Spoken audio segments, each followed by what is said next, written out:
Hey there, you're listening to You Still Going On About That with Rob Israel and Joseph K. You can find us anywhere you could download podcasts. You could also find us on Instagram, Twitter, and Facebook at YSGOAT. Thanks for listening. I'm Rob Israel. I'm Joseph K. And you still going about that? All right, it's YSGOAT News. It's June 16th at 11:07 p.m. We are talking almost live. This is going to air, we'll see, but we're going to talk into the midnight hour, and it'll be June 17th when we're done. Mm-hmm. We do a 2-day shift at YSGOAT. Yeah. It's like that episode of The Simpsons when Mickey Rooney was on, and the one with Milhouse became, what was his name? The Full Out Boy. Oh, and, yeah. Mickey Rooney, and he didn't want to do the job anymore. Mickey Rooney showed up to talk to him, and he tells Bart, and he's like, I was the number one box office star of 1939 and 1940. And Bart's like, ooh, 2 decades. So, yeah, just like Mickey Rooney. Yeah. We do 2 solid days of work. Okay. So we're here to talk about current events. We're probably going to talk about Loki first, though, right? Oh, yeah. But if you're listening to us, you can find us. Well, you already found us if you're listening to us. Clearly, yes. Right? You're here. You wouldn't hear this. You're like, we're not sending messages into your mind. And now that we're in your mind, if you want to get us out of your head and, I don't know, get us in your head again because you're listening to us. We're very influential at words. It's like you can find us on Podbean. Yep. What else, Joseph? Oh yeah, pretty much anywhere. Apple, Spotify, iHeartRadio. You can play us on your. When you say that, I think it's a joke, but it's not. Oh no, it's like a legit platform. I know, but I think of like some 80s like. Oh, when you say that, I think it's like not a real thing. I thought you were joking. No, that's what I call music. We're on the next compilation. But yeah, pretty much anywhere you can download or stream a podcast, you can find us. We also post like links to our stuff on Twitter. So if you are, if you're at work and you want to just listen on your cell phone, you can just find us on Twitter and you can find episodes that you can play right off that platform. So we've been doing mostly like current events and pop culture stuff, but we have like a ton of episodes of movies that we reviewed or talked about, anywhere ranging from like Fight Club to all the Star Wars, literally. Oh, yeah. All the Star Wars. We did every Star Wars. The Matrix, They Live, some Marvel movies. Yeah, it's Society. We got into a lot of weird horror movies, some scary apocalyptic movies, like what's that one with Anthony Edwards? That I love. That Miracle Mile. Miracle Mile. That's a great one of the scariest movies ever made. And so yeah. But you're here, so we're gonna talk about some things that are going on. Joseph, what do we got on the docket? Well, we got we're gonna talk about Loki. Yep, Loki episode 2. Yes, so, spoilers beware. Oh yeah. And then we're gonna talk about the Texas power situation. Yeah. We're going to talk about critical race theory, and we may be one of the few places where you can hear about critical race theory. Apparently, like if you're, it's becoming illegal everywhere. So we're going to talk about Marjorie Taylor Green. They're trying to cancel it. Yeah, they are. Talk about Marjorie Taylor Green's fascinating insights into the Holocaust. We're going to talk about Juneteenth. We're going to talk about Jon Stewart's thoughts on the origins of the coronavirus. We're talking about the Biden and Putin summit and some cyber attack stuff. The January 6th probe and hearings, I suppose, with Ashley Babbitt, some thoughts on Ashley Babbitt. And then we're going to talk about a local newscaster, Ivory Hecker. I thought her name was Pecker. But... No, it's Ivory Hecker. I was hoping it was Ivory Heckler, because that seems like a fancy way to describe a Karen. Like an Ivory Heckler. Yeah, it's like the whitest name you could give somebody. It is Ivory. Super white. Yeah, and she is white. I mean, it's not like a ironic name or anything. Yeah, it's like her.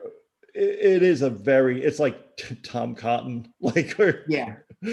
Quincy P. Colonizer or something. It's like. Peter Patriarchy. Yes. Right. That was a weird last name for Peter, but Yeah. All right, so yeah, we're gonna talk about that. I just want to say I did watch a movie recently. I'm not gonna talk about it too long. I watched this movie. I think it was on like Hulu or something, and it was the worst movie ever. So probably one of the biggest pieces of shits I ever seen. I saw you tweeted about this a day or two ago, didn't you? Yeah, it's Willy's Wonderland, starring Nicolas Cage.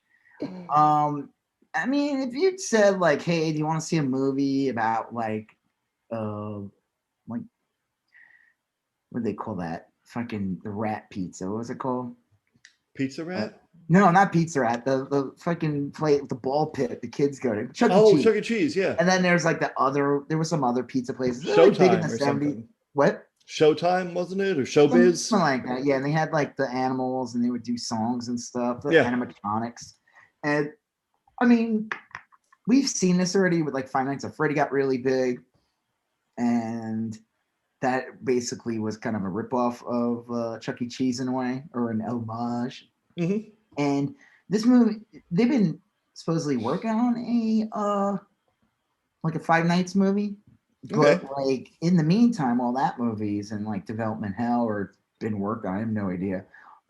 They made like a Banana Splits movie, like a sci-fi movie, which I heard actually wasn't that bad. I want to check that one out.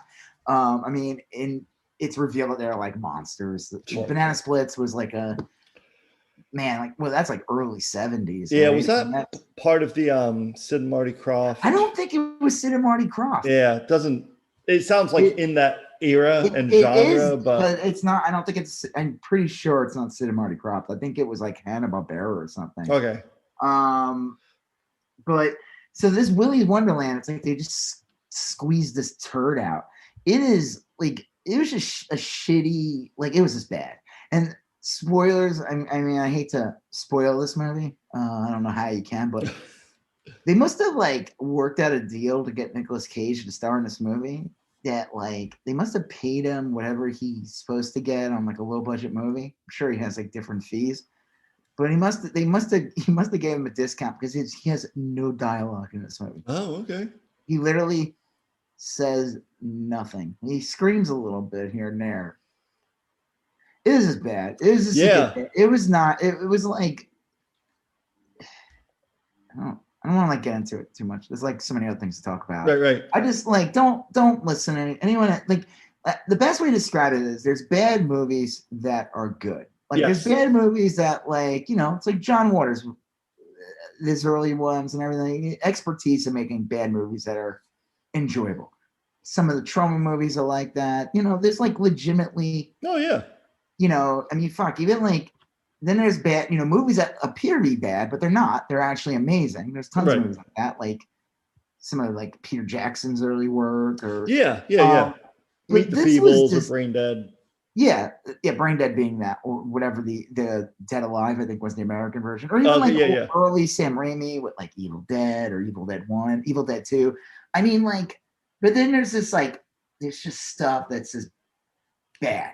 Like there's good bad, the cult following bad. That's like you want to watch it. It has like a certain appeal to it. Fuck, like the Village People movie is better. It is like a bad movie that's like slightly like, oh, this is kind of weird.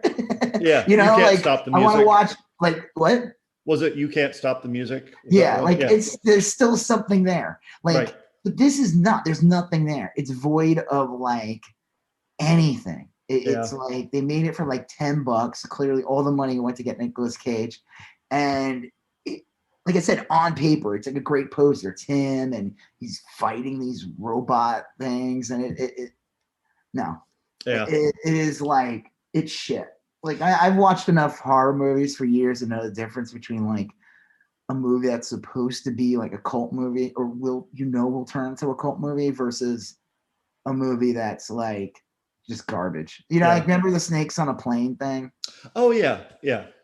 And like there was that like trailer and everyone laughed, and the joke was that he never said motherfucking snakes on a plane.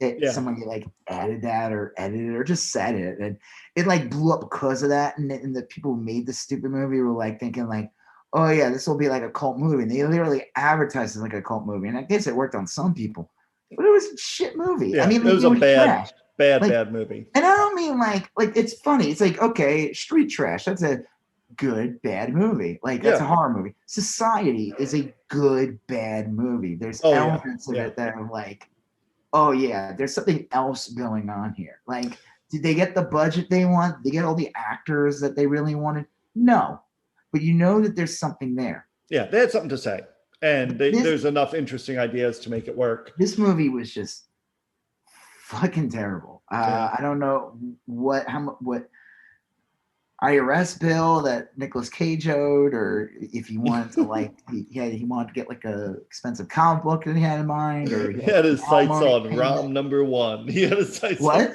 he had his sights on ROM number one. He's like, I want to get this copy of ROM number one.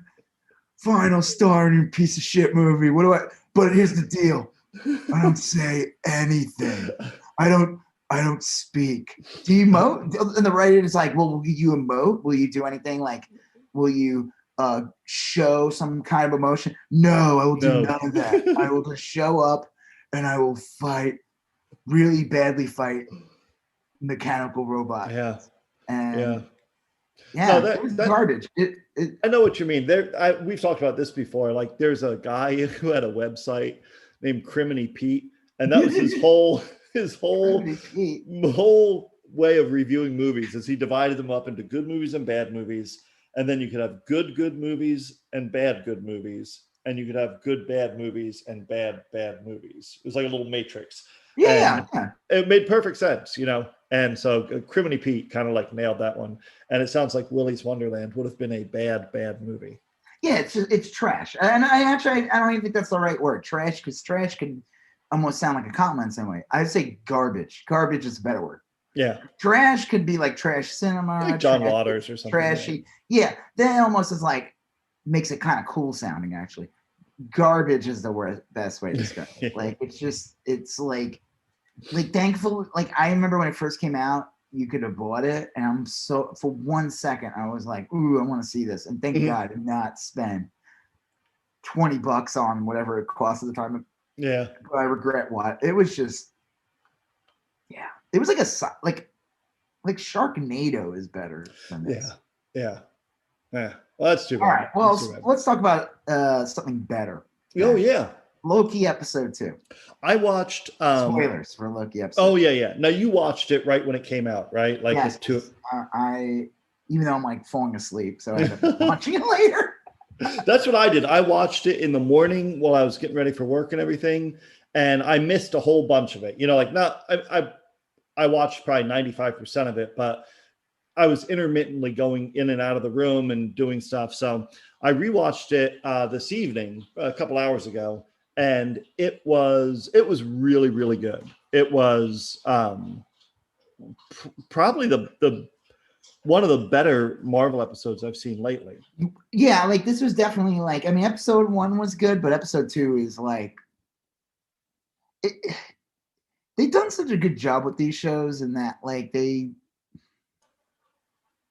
definitely more to it. Like, people are, I think it's like confusing. I feel like they should be called like miniseries or something, because I think there's expectations that people have. Like, they're like, where's WandaVision season 2? Well, I mean, they're not really going to make a season 2 and call it WandaVision. It was called WandaVision because of the whole TV element and everything that was going on with the town. Yeah. I mean, maybe they'll do another series with Scarlet Witch, but it's going to be called something else. And at that point, who knows when it comes back? It could be like 5 years from now. Yeah. A lot of these shows are literally just going to be like, they're miniseries. Yeah, I much prefer it this way. I think shows like She-Hulk, though, and Moon Knight, when those come out, I think those might actually be potential, like, have multiple seasons.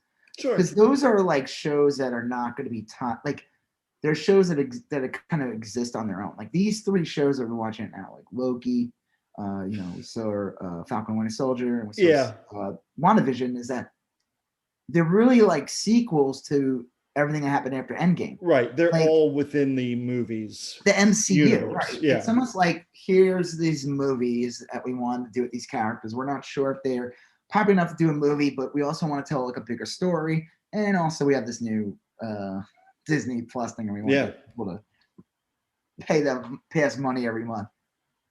But like, I feel like the newer shows like Miss Marvel that they're gonna do, She-Hulk and all, I think those are gonna be a little bit more traditional in the sense that they're gonna have multiple seasons. Now, who knows with this Loki show? I don't know where it's going. I don't know where the character Loki's gonna be after this episode 6. You know, we're on episode 2. So because we already know what's happening to Scarlet Witch. Her story continues into Doctor Strange in the Multiverse of Madness, which is interesting because this show kind of feeds into the whole multiverse too. So something must happen in this episode, and that might lead to the Multiverse of Madness movie. Yeah, they've already talked about or kind of referred to Scarlet Witchy type things here. You can see them all tying themselves together, you know. And then like Falcon Winter Soldier, which ended up being called Captain America and Winter Soldier because Falcon you know. It's funny. I rewatched Endgame and I saw that scene where he gives him the shield and he's like basically like it's yours. So it's kind of interesting that he like didn't feel like it was his, and because in the end of the episode, in the end of the movie, he's holding the shield and everything. Right. And, but they already announced they're doing Captain America 4, and it's going to star, and he's basically going to be Captain America in the movie. What's the guy's name who plays Falcon? Geez, I knew you were going to ask me this. We were just talking about him. He was in another movie that I thought was really good. Is it? What is his name? I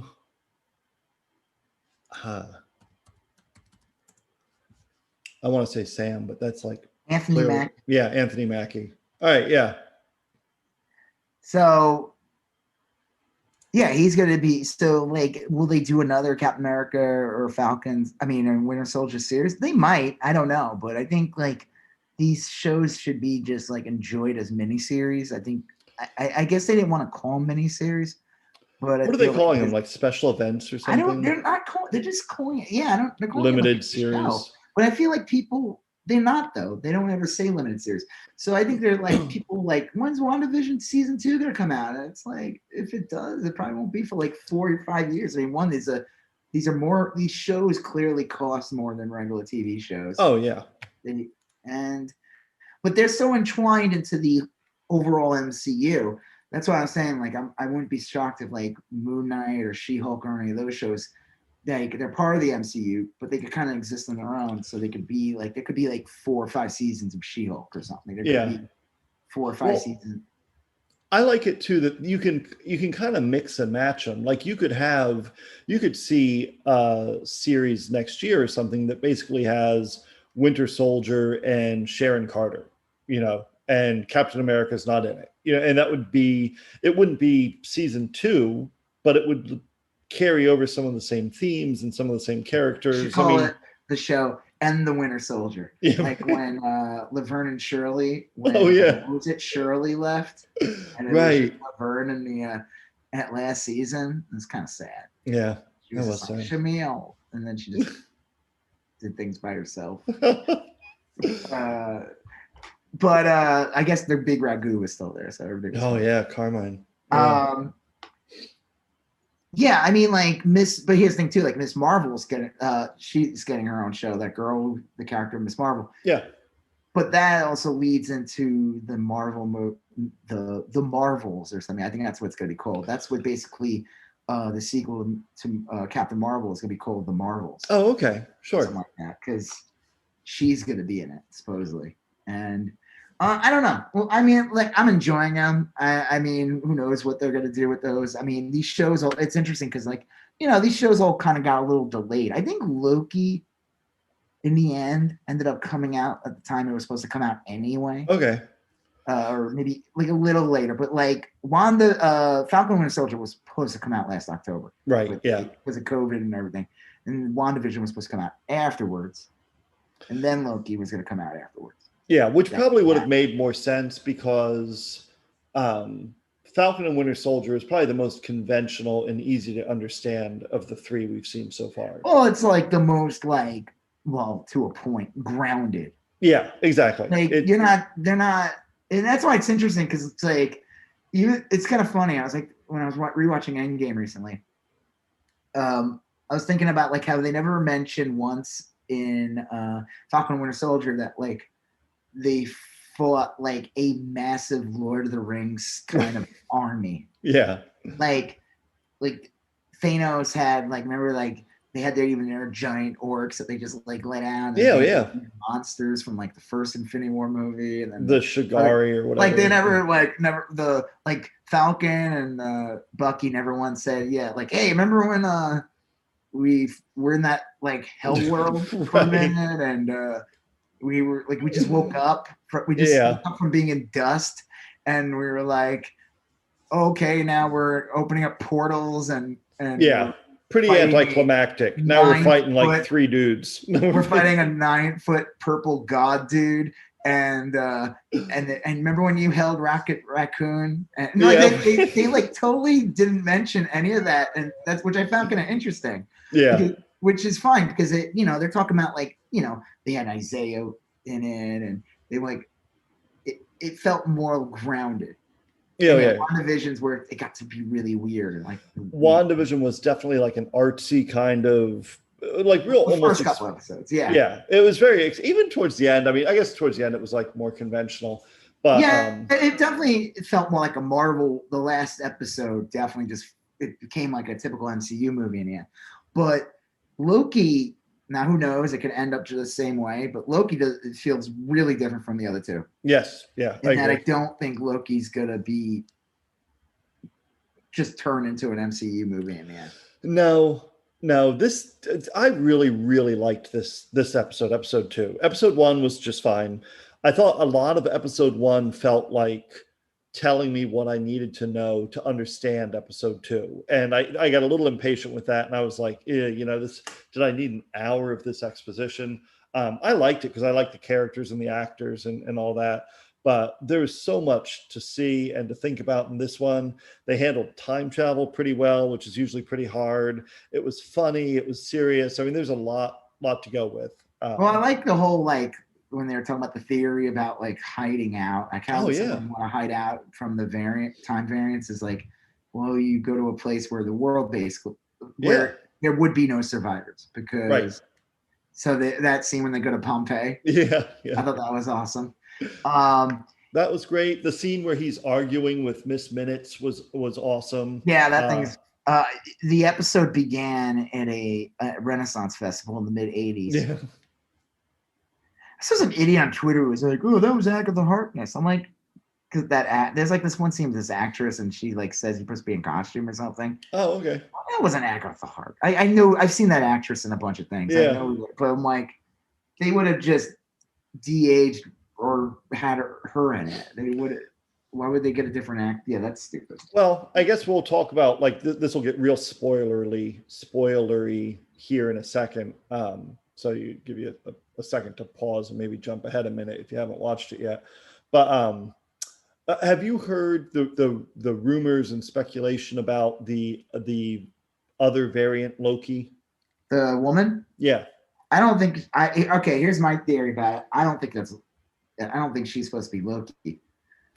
I think that she is the Enchantress. Right, the second Enchantress.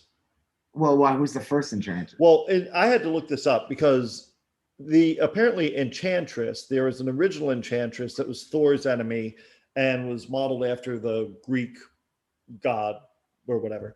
And then a while later, Loki created a younger version of the Enchantress, and it was basically like Loki's daughter. And he set her to like run chaos in the world. So they're thinking that this is like, and the other part of that theory is that the character's name in the comics was Sylvie. The girl's name was Sylvie. And in some foreign language showing of Loki, the character was credited as Sylvie. Like in our end credits, it's only credited as like variant 2 or something. But anyway. Then it is possible. So, like, I mean, there has been a female Loki in the comics before. Mm-hmm. It's like it can't be ruled out. I mean, he is technically a shapeshifter too. Yeah. Like his real form is he's like a blue ice giant. Oh, yeah. That's his true form.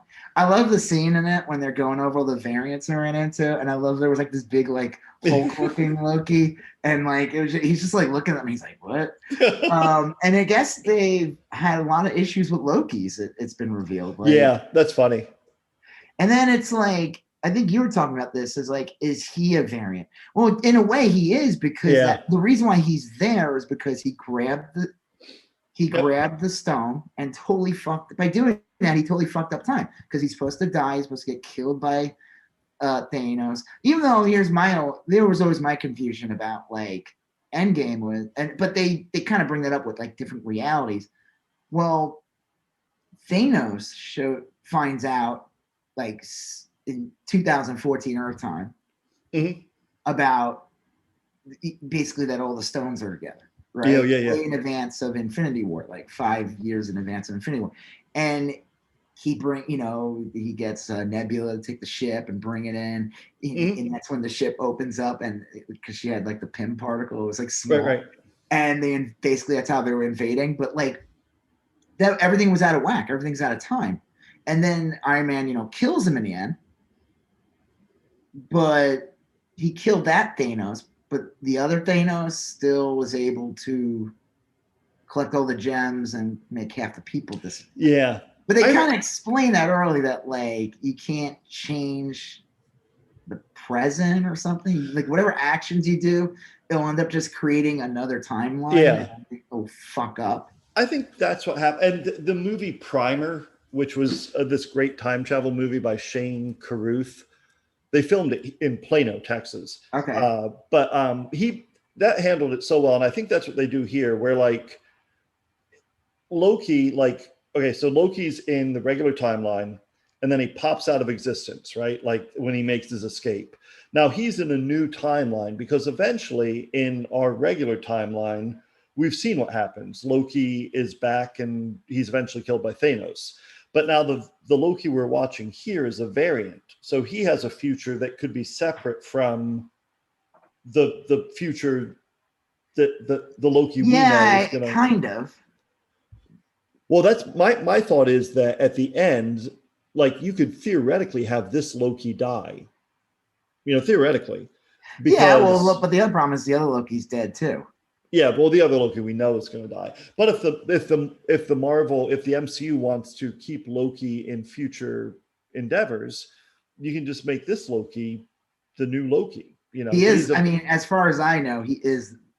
He is the Loki. He is, because when he left. When he popped out of existence, when the Hulk was making a big distraction, then two Lokis popped out. The Loki that is going to eventually reappear in the timeline we know, and then you have this new Loki that was created, and it's identical. But that's not what happened. He disappeared completely using an Infinity Stone. He was gone. So he created a new reality, because by leaving because he's not in prison now in Asgard, so like whatever happens in Thor 2 doesn't happen. What happens in Thor 3 doesn't happen, because he's not there. And that's why I'm saying, like, they try to explain time but there's still, that's the problem with time travel stuff, especially time travel movies. No matter what they do, there's always fucking holes. Now, movies like Back to the Future, you can say that those are awful when it comes to time travel, right? Like, right. My favorite is Time Cop, when the two Ron Silvers touch and they turn into a blob. You're not supposed to go near your young self, and everyone knows that. Yeah. And then you get turned into like a blob, and then they implode. And I thought that was the most accurate depiction of Time Cop. I like to think that's what happens. Yeah. So in theory, when Captain America started fighting Captain America in Endgame, he should have just turned into a blob. I don't know. It's funny. They try to like make fun of other movies and stuff, and no matter what you do, you end up having like holes, because all you have to do is go back and analyze it. So I'm just assuming that this Loki fucked everything up, and that's why the time variance has him. But they also have him because there's like other Lokis causing problems. Yeah. We're only 2 episodes in, so everything's speculation now. We don't know who this female, like if she's just a female Loki, or if she is a totally different character that just has making people think she's Loki, which, I mean, like, I think Enchantress would be a good one because it's like, I'm shocked that they've never used her. I feel like they should have introduced her in one and just kind of had been like a kind of a pain on Thor's side. Like, almost. Hela? Is that her name, Hela? Yeah, you're talking about the Kate Blanchett character? Yeah, her. Yeah. Who's a major character also. Hela. You couldn't put her in and have Hela show up. And I feel like if she shows up in Thor 4, people will just compare her to Hela or something. Yeah. But I think if she's in the Loki show, then it kind of stands on its own. I think Enchantress would be a good one. It sounds like we'll see. I mean, there's been like rumors maybe they're just never gonna have her in anything. I mean, sometimes they just don't use characters. But I think this would be the perfect time to do it. But in the end, it could just be another alternate reality of Loki who happens to be a female. Which would make just as much sense. There seem to be a lot of clues that this is Enchantress to make. The end of the episode, she had those jars. What was she doing? Like collecting time? Oh no! What I think what was happening is she had been, every time she ambushed a team, she stole, I forget what they called it, but it was like a time eraser or something. And basically, like midway through the episode, the Owen Wilson character Mobius explained to Loki that once they find where the time gets all wonky, they set up these basically these grenades or something, and they showed that in the episodes. Yeah, they cauterize it. So what this woman had been doing is stealing one. Every time she ambushed a team, she stole one.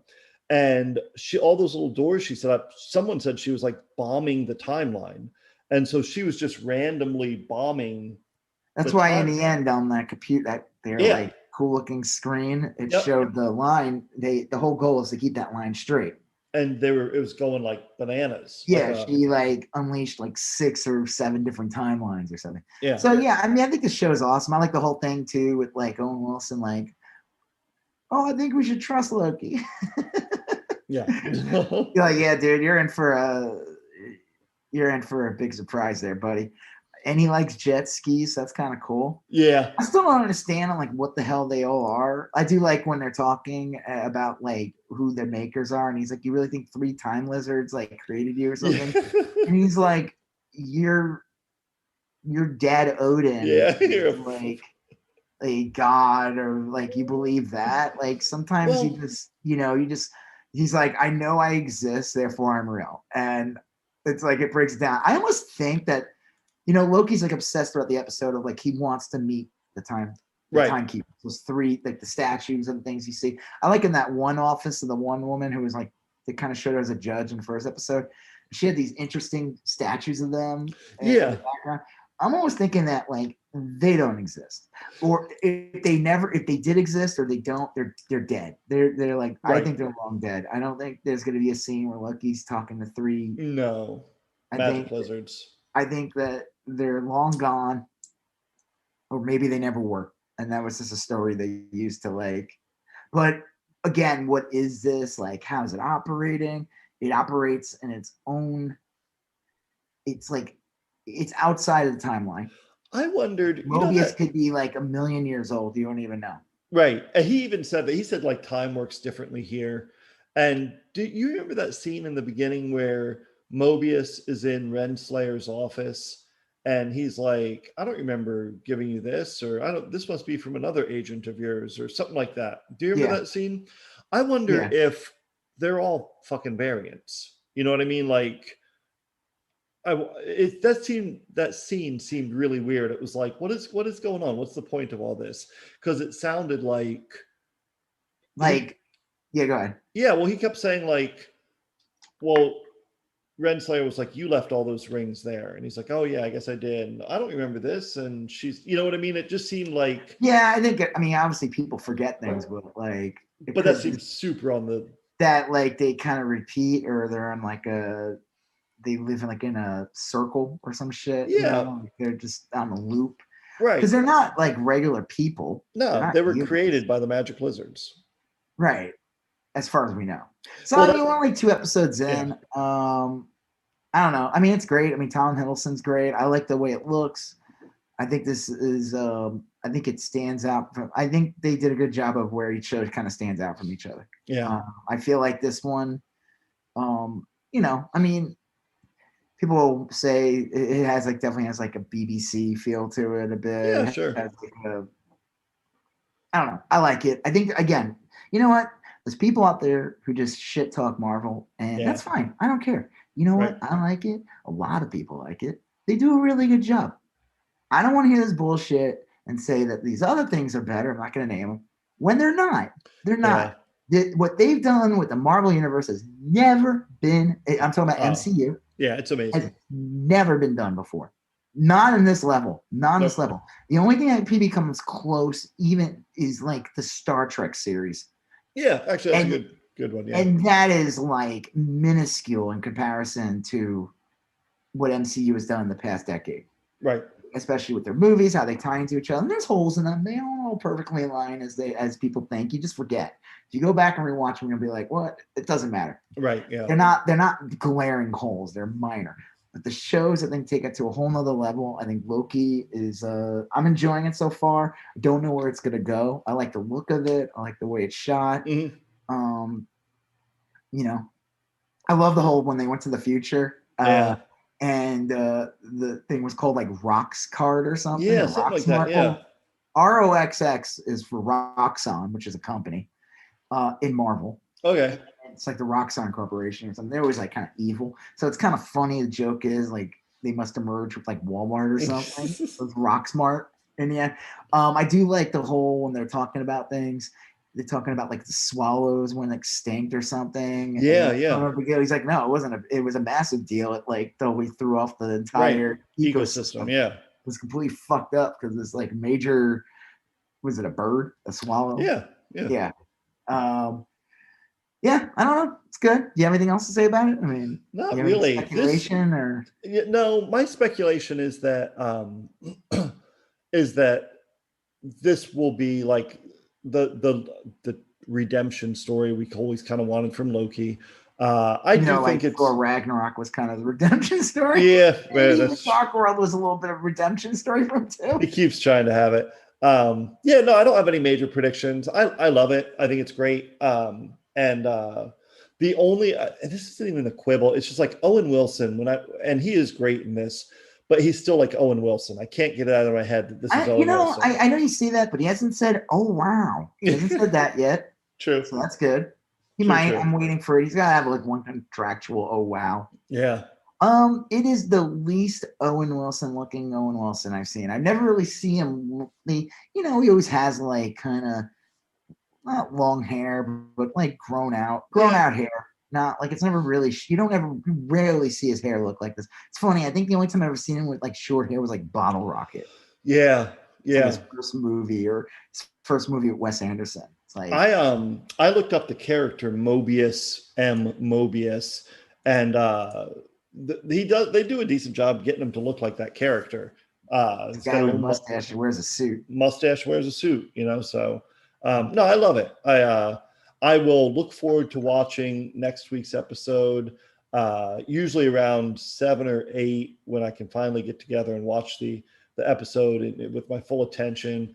I put the AC up to 82 and then I just settle on in for. We'll get into that in a second.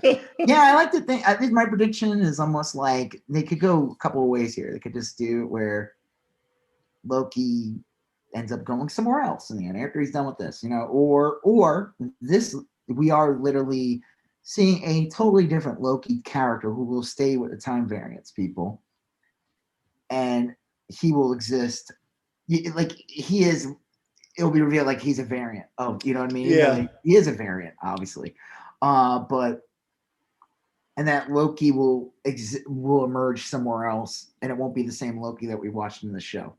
Well, they did bring up kind of an interesting thing in this episode where basically Loki was saying like, look, if the time people, if the time gods or whatever they are, if the time lords are writing the future, then none of us have free will, right?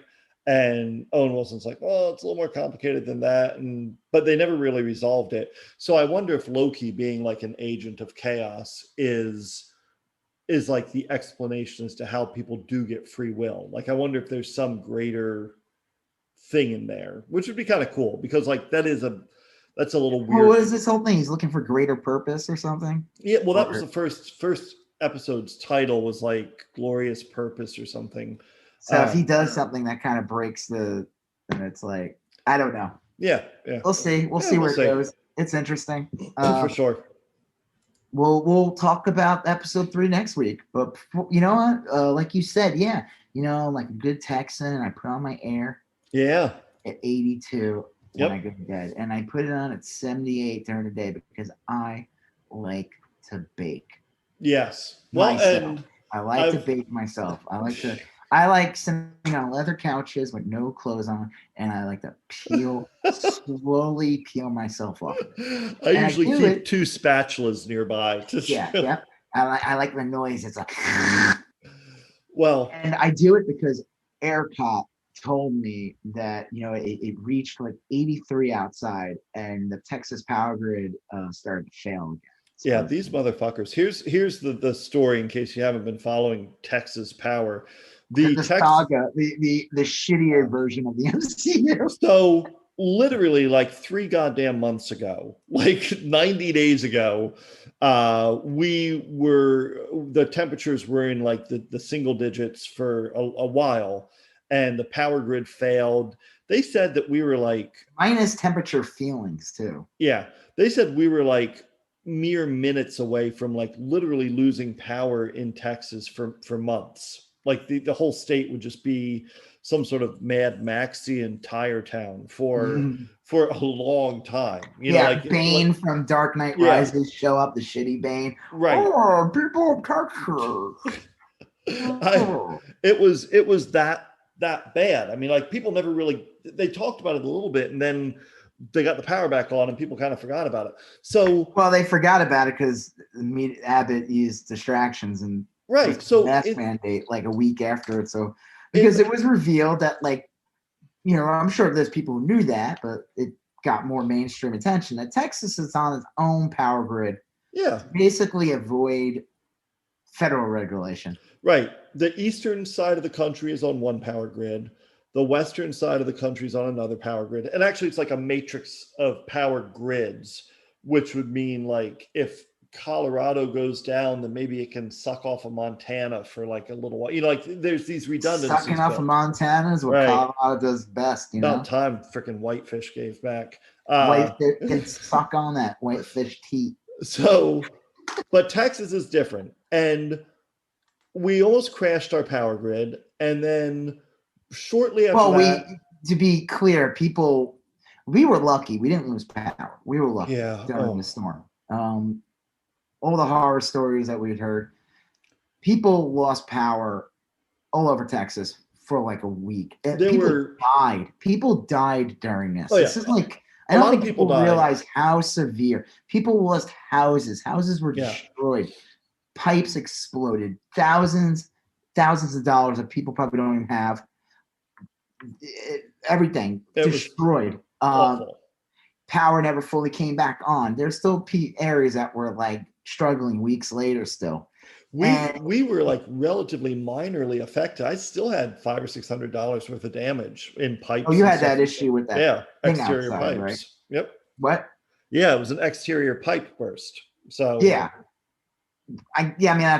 sucks. But in the big picture, you had a mild. It was like a thing that didn't fully affect you, though, right? I turned off the valve, and I went without watering my lawn while it was under a foot of snow. So you didn't.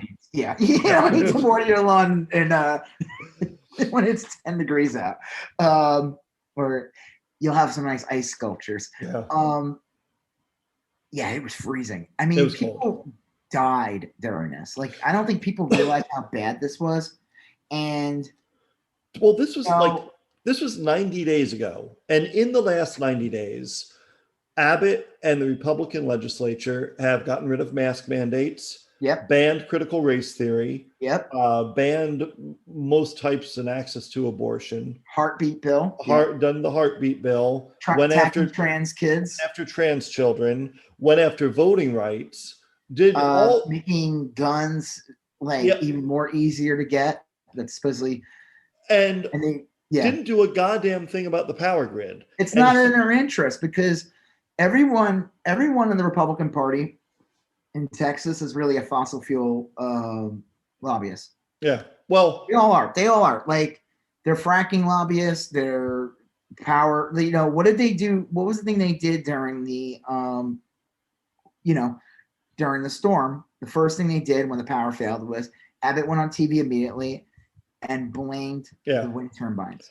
And it was revealed that that's bullshit because, we do have a ton of wind turbines in Texas, but it only barely feeds 10% of the electricity into the state. Over 70% of the power grid failure is from natural gas. So, right. Which is fossil fuel industry. Yeah. And he is a fossil fuel industry lobbyist. Right. Ted Cruz immediately, Dan Crenshaw, all of them. And then Ted Cruz went away. Remember, he went to Cancun? Yeah. I'm wondering if he's going to go to like the Swiss Alps this summer. I don't know. But now, so now, a mere 90 days later, they haven't done dick to fix anything. And they're not going to. ERCOT comes out and says, look, it's been in the high 80s for a few days. Our power grid is about to fail again. Don't run your washer and dryer. Don't run your dishwasher. Hand wash your dishes. Keep the temperature set at 82 degrees at night. And like 78 during the daytime. Yeah. The fuck out of here. What the fuck are you talking about with this? And here's the other thing, too, people need to remember, too. The other fucked up thing about the whole Texas failure was that people were getting like insane bills because there's no real regulation. Right. There's lots of these like small pop-up, small pop-up electric power companies that really don't have the resources to do shit. And they were basically like, yeah, you could go find another power company. We can't help you. Or they were like charging people like $10,000 a day for like 10% of their energy usage or something insane. It's crazy. People, it is absolutely insane. Nothing was really done about it. I think they like made sure that no one paid a $10,000 bill or something, because that's just beyond evil. They did. But to be perfectly honest with you, wealthy people aren't buying their power from Griddy on an app on their cell phones to save $30 a month. Right.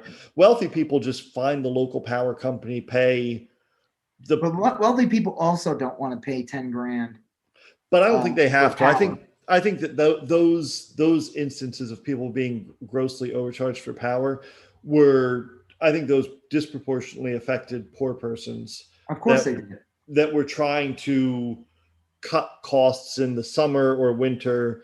They thought they were getting ahead of things, but they weren't. That's all the risk was transferred onto the customer. I think the average wealthy person saw pretty consistent power bills. If they were higher, they were very manageable. I mean, this was a nightmare for poor people that had poorly built or insulated homes. If you lived in a mobile home, you were fucked. I mean, you're completely fucked. It was just a wreck. They didn't do anything about it. You're right. They're not going to do anything about it. We're only in June. The temperatures. I mean, we're experiencing like a couple of hot days that, like, I think like next week it goes back down to like high 80s, low 90s. But it's not until I've lived in Texas for like 8 years now, and I never once, and it was much hotter. It got much hotter. Yeah. I never once saw a bill or like a warning like this ever. Now, like when it gets like 110 hours, something like they might say like, hey, be careful, don't run like this, but not when it's like, fuck it, when it does like in the middle of July, like the worst month in Texas is usually like the last week of July. Yeah. July, August. Cool down a little bit in August, just because like it's like the days get a little shorter. That kind of saves things a bit. Yeah. But true. it's like that end of June to the first couple weeks of July, it is hot as fuck. Yeah. And I'm like, if there's I don't want to get it. Like, they're fucked then. Like, people are gonna be fucked. There's gonna be people who are gonna lose power everywhere. And it's kind of scary. Like, I'm just like, I don't get it. Like, why is it worse? Why is it worse now? It wasn't like this last year. I've been here 8 years now, and I've never seen warnings. Now, that storm, that winter storm, was freakish for us. True. But we've had like ice storms before here. We've had really bad ice storms that lasted like 4 days.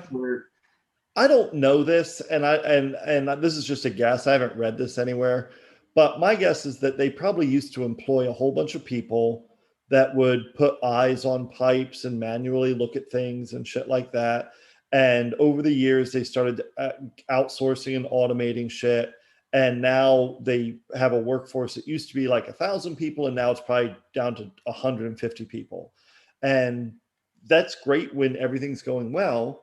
But when shit happens, you need that like institutional knowledge and history. You need people that have been around and say, "Oh yeah." You get these like dickheads who get hired by companies to tell people like, "I can make you more efficient. You don't need to have 20 people working. You need 5."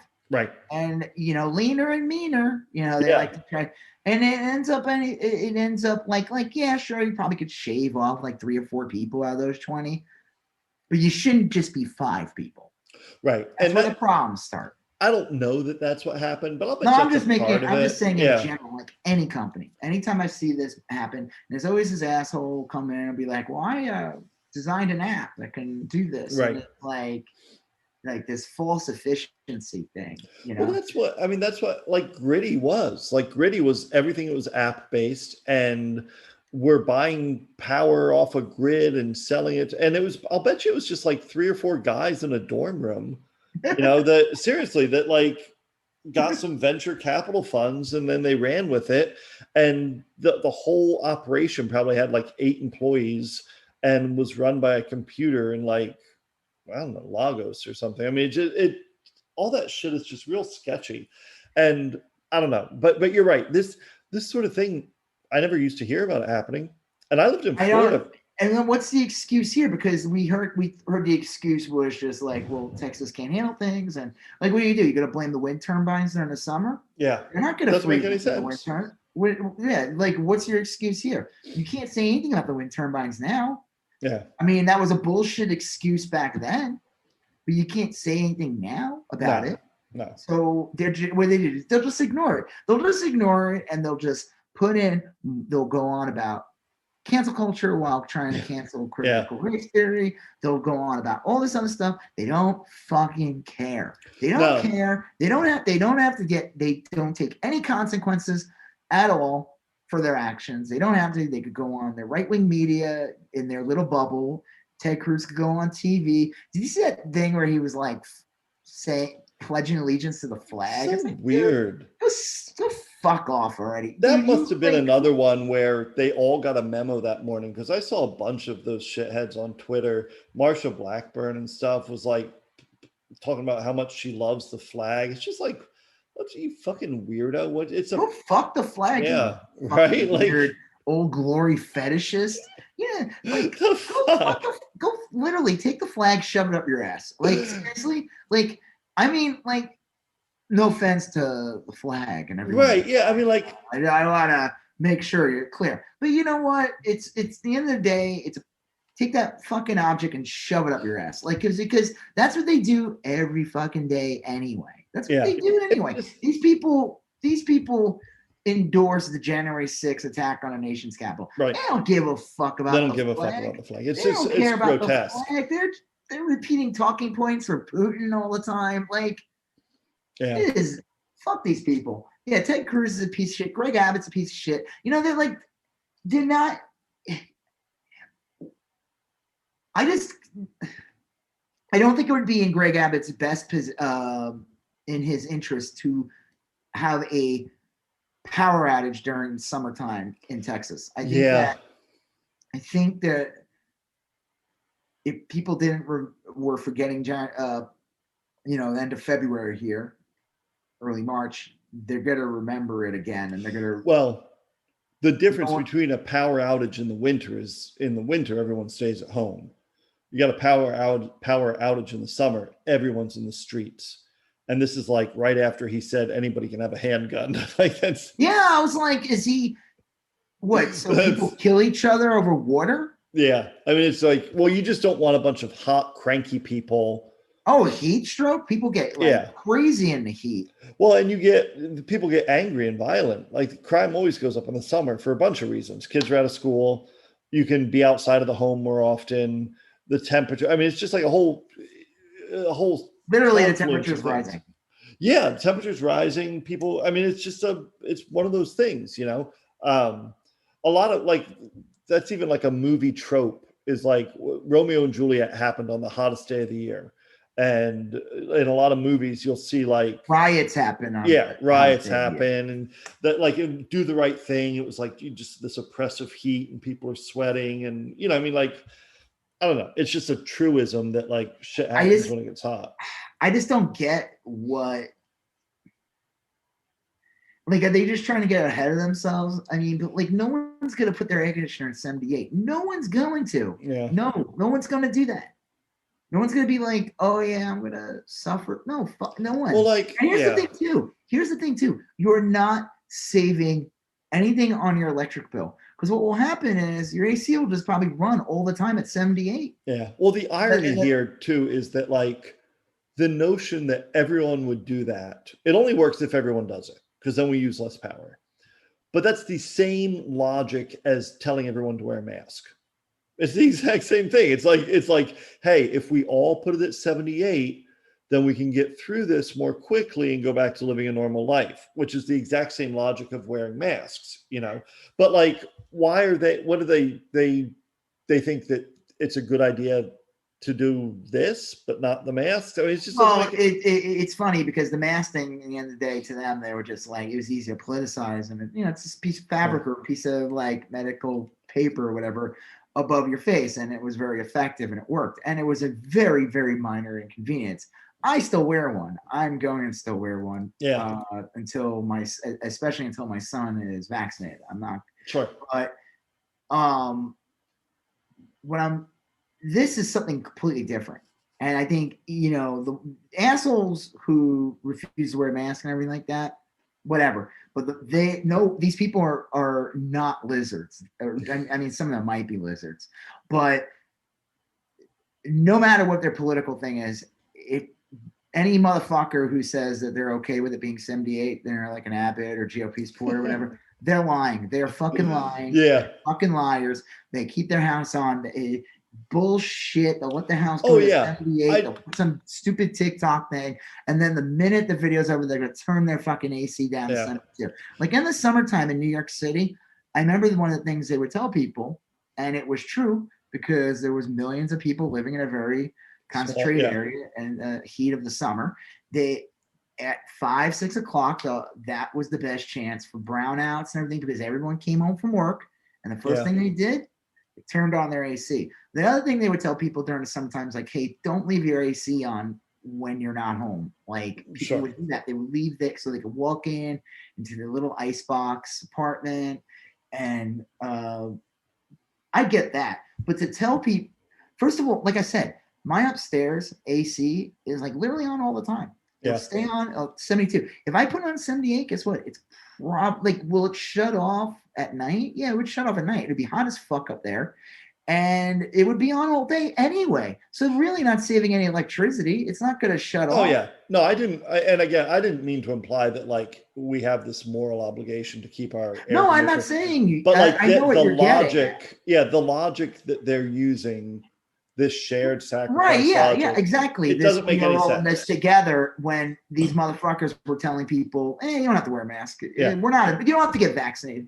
Right. We're not all. No, I know. These people are full of shit. I keep my AC at my upstairs AC. Actually, both of them at 74, pretty much. Now, I have a penguin butler that brings me drinks on a little platter, and that's just something I've had for a long time, and I'm not giving it up. Yes. Yeah. So, and my penguin butler needs it the highest it can go is 74 for him. He gets tuckered if it's over that. So.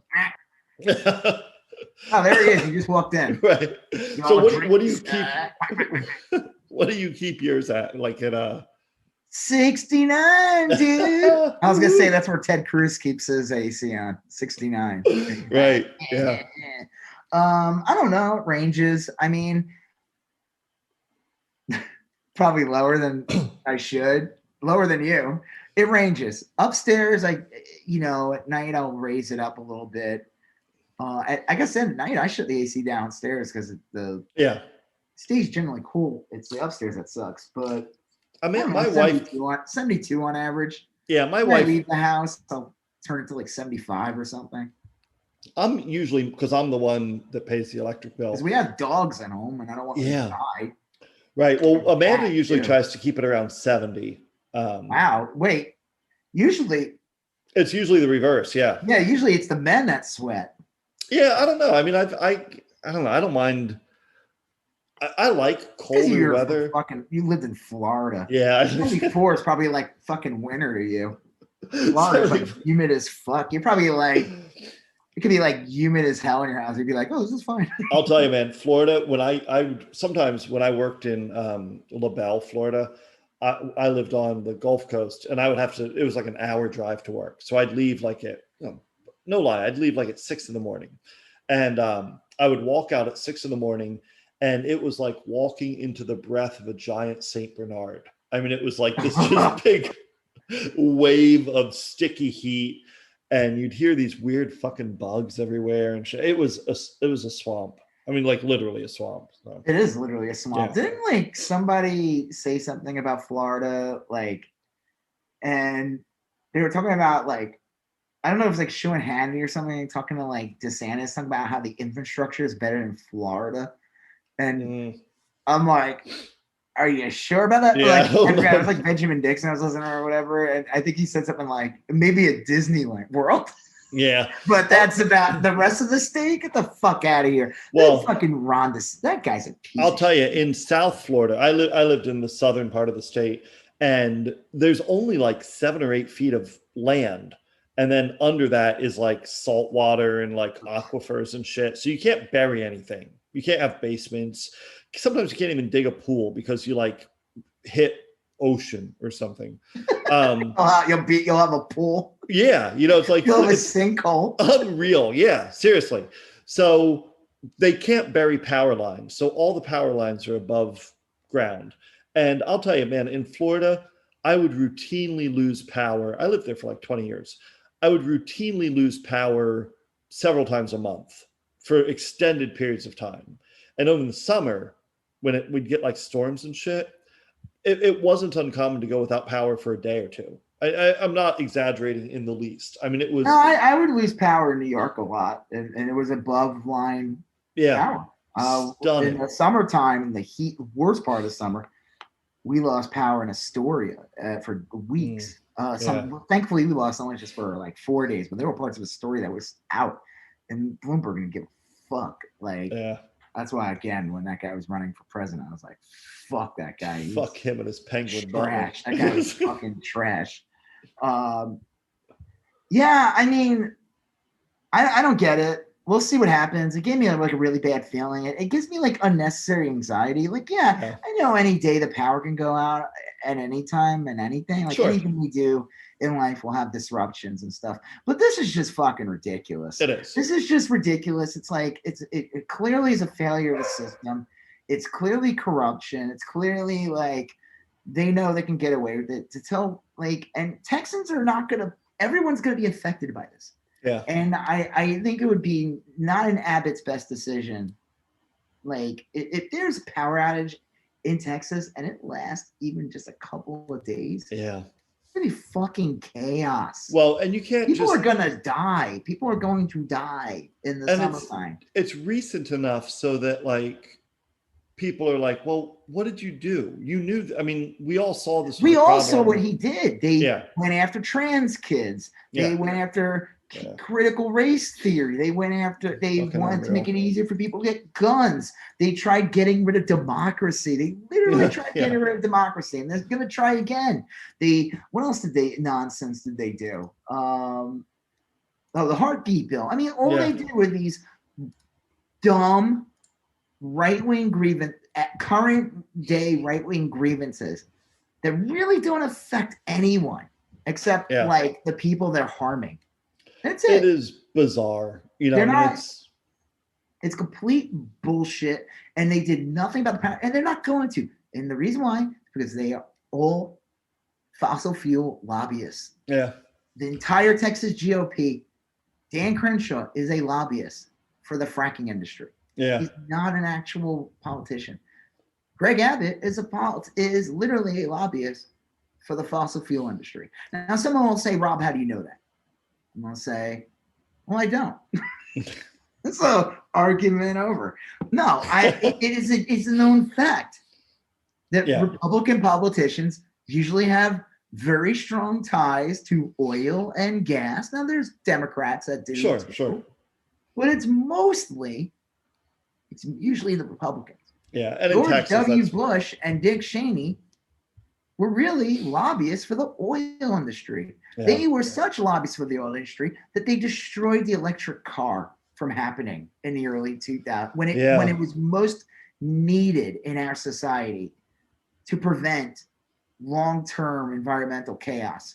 Yeah, they made sure to pressure car companies to kill it. Yeah. And what did they made it the SUVs and all these horror, like shitty cars that were made instead.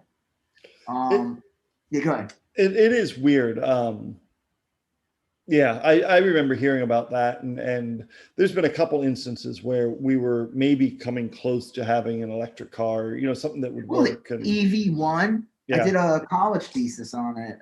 We did like an ad campaign for it. The EV1. This was like in the 97. They were already leasing it to people. People leased it, people had it, and the companies and basically had court order that people had to give them back, and they were destroyed. I think like one or two survived. That's crazy. They destroyed like thousands of them. Why? Yeah. What reason? Why? That's why I hate, like, that's another reason why I despise like Elon Musk and everything like that, because he gets all this like credit for things, and he didn't. He took advantage, him and his company took advantage of claiming that they're environmental and everything, and they made it a luxury product. And the thing about the EV1 was it was not a luxury product. It was a car that was supposed to change everything. It was supposed to be like, hey, you want to get a Kia or something, or do you want to get a Honda Civic, or do you want to get an EV1, or do you want to get the Honda Civic that's also an electric car? Yeah. And they turned it into a luxury item for douchebags. Everyone I see who drives a Tesla is usually a douchebag. Yeah, I hate to say it, but yeah. Sorry. Even douchey Magoo. It kind of hurts that your name's douchey Magoo. That it's almost like that you're kind of born into it. So it's like, when in the circus, there would always be like the fat lady, and you find out her name was Bertha, and it was like, why would you name your kid Bertha? What are you doing? Yeah. Like, I don't know. Wow. Yeah. Well, I guess this will be as good a place as any. Interesting. We talked about it a little bit. I don't know if we want to kind of continue on it, but we talked a little bit about Abbott kind of attacking critical race theory instead of attacking the power grid problems. Well, that's the entire GOP is like on this. Like Florida, I think it was Florida and some other states, they're like making critical race theory illegal. Yeah. It's like a joke because they, what was it, like the Senate unanimously voted for Juneteenth. Yeah. But like people are gonna be like, why are we off Juneteenth? I don't know. Maybe critical race theory might help people understand that. Well, the thing is that like critical race theory is like it's a real useful thing. And it's not like, I don't know. It's bizarre to me that they're going after this. It's like bizarre academic. Well, thing. It's the whole what they do is this right-wing grievance is to sell to like white Fox News viewers and stuff is, hey, you know, they're trying to erase you, Yeah. and critical race theory will, you know, help get rid of that. Like they're even trying to like welfare queen critical race theory. Like there was this lady, and they like photoshopped this thing where she's Yeah. basically telling people to give her money, and like here's this big mean black lady, and she's gonna force critical race theory down you, and you better give her money. And I was like, are you fucking kidding me? Like Well, this is like such bullshit. Like the this. bizarre thing is too that like what they can't define critical race theory. So Well, they don't know what it is, but they know that they don't need to know what it is. right. The word race is in it. Critical, well, that sounds like important. In theory, well, that's smartness, and I don't want theory taught. Well, teachers are going to teach what they want anyway. And like I've talked to, I have a lot of friends that are still teachers, and most of them are saying like at some point a kid's going to say, what is critical race theory? And the teacher's going to say something to the effect of, well, the government's banned it, and the kid's immediately going to go to Google. Like, and then like one of the dumb kids is going to tell their stupid parents, and their stupid parents are going to come out and claim that the teacher is teaching kids critical race theory, and then that teacher's going to get fired because the state that they're in is the dumb shit governor claimed that it's illegal. I mean, again, it's the same. It's the same old trope. It's pushed by. It's the Bolshevism thing. The Jewish Bolshevists were convincing black people to be communists, to defy the white. I mean, this is like old timey shit that goes back hundreds of years already. It's the same paranoia nonsense. It's the same. It's like how QAnon is the same repeat of blood libel, globalist anti-Semitism bullshit. This is the same thing. It's the communist agenda, because they'll say like, oh, well, the roots of critical race theory are from communism. Or like anytime they attack Black Lives Matter, right? They'll attack Black Lives Matter, and then they'll get like, I've seen this done before, where they'll get like a black dude who'll come out and say he's against Black Lives Matter. Yeah. And he'll say the reason why he's against Black Lives Matter is because Black Lives Matter is run by communists. Right. Yeah.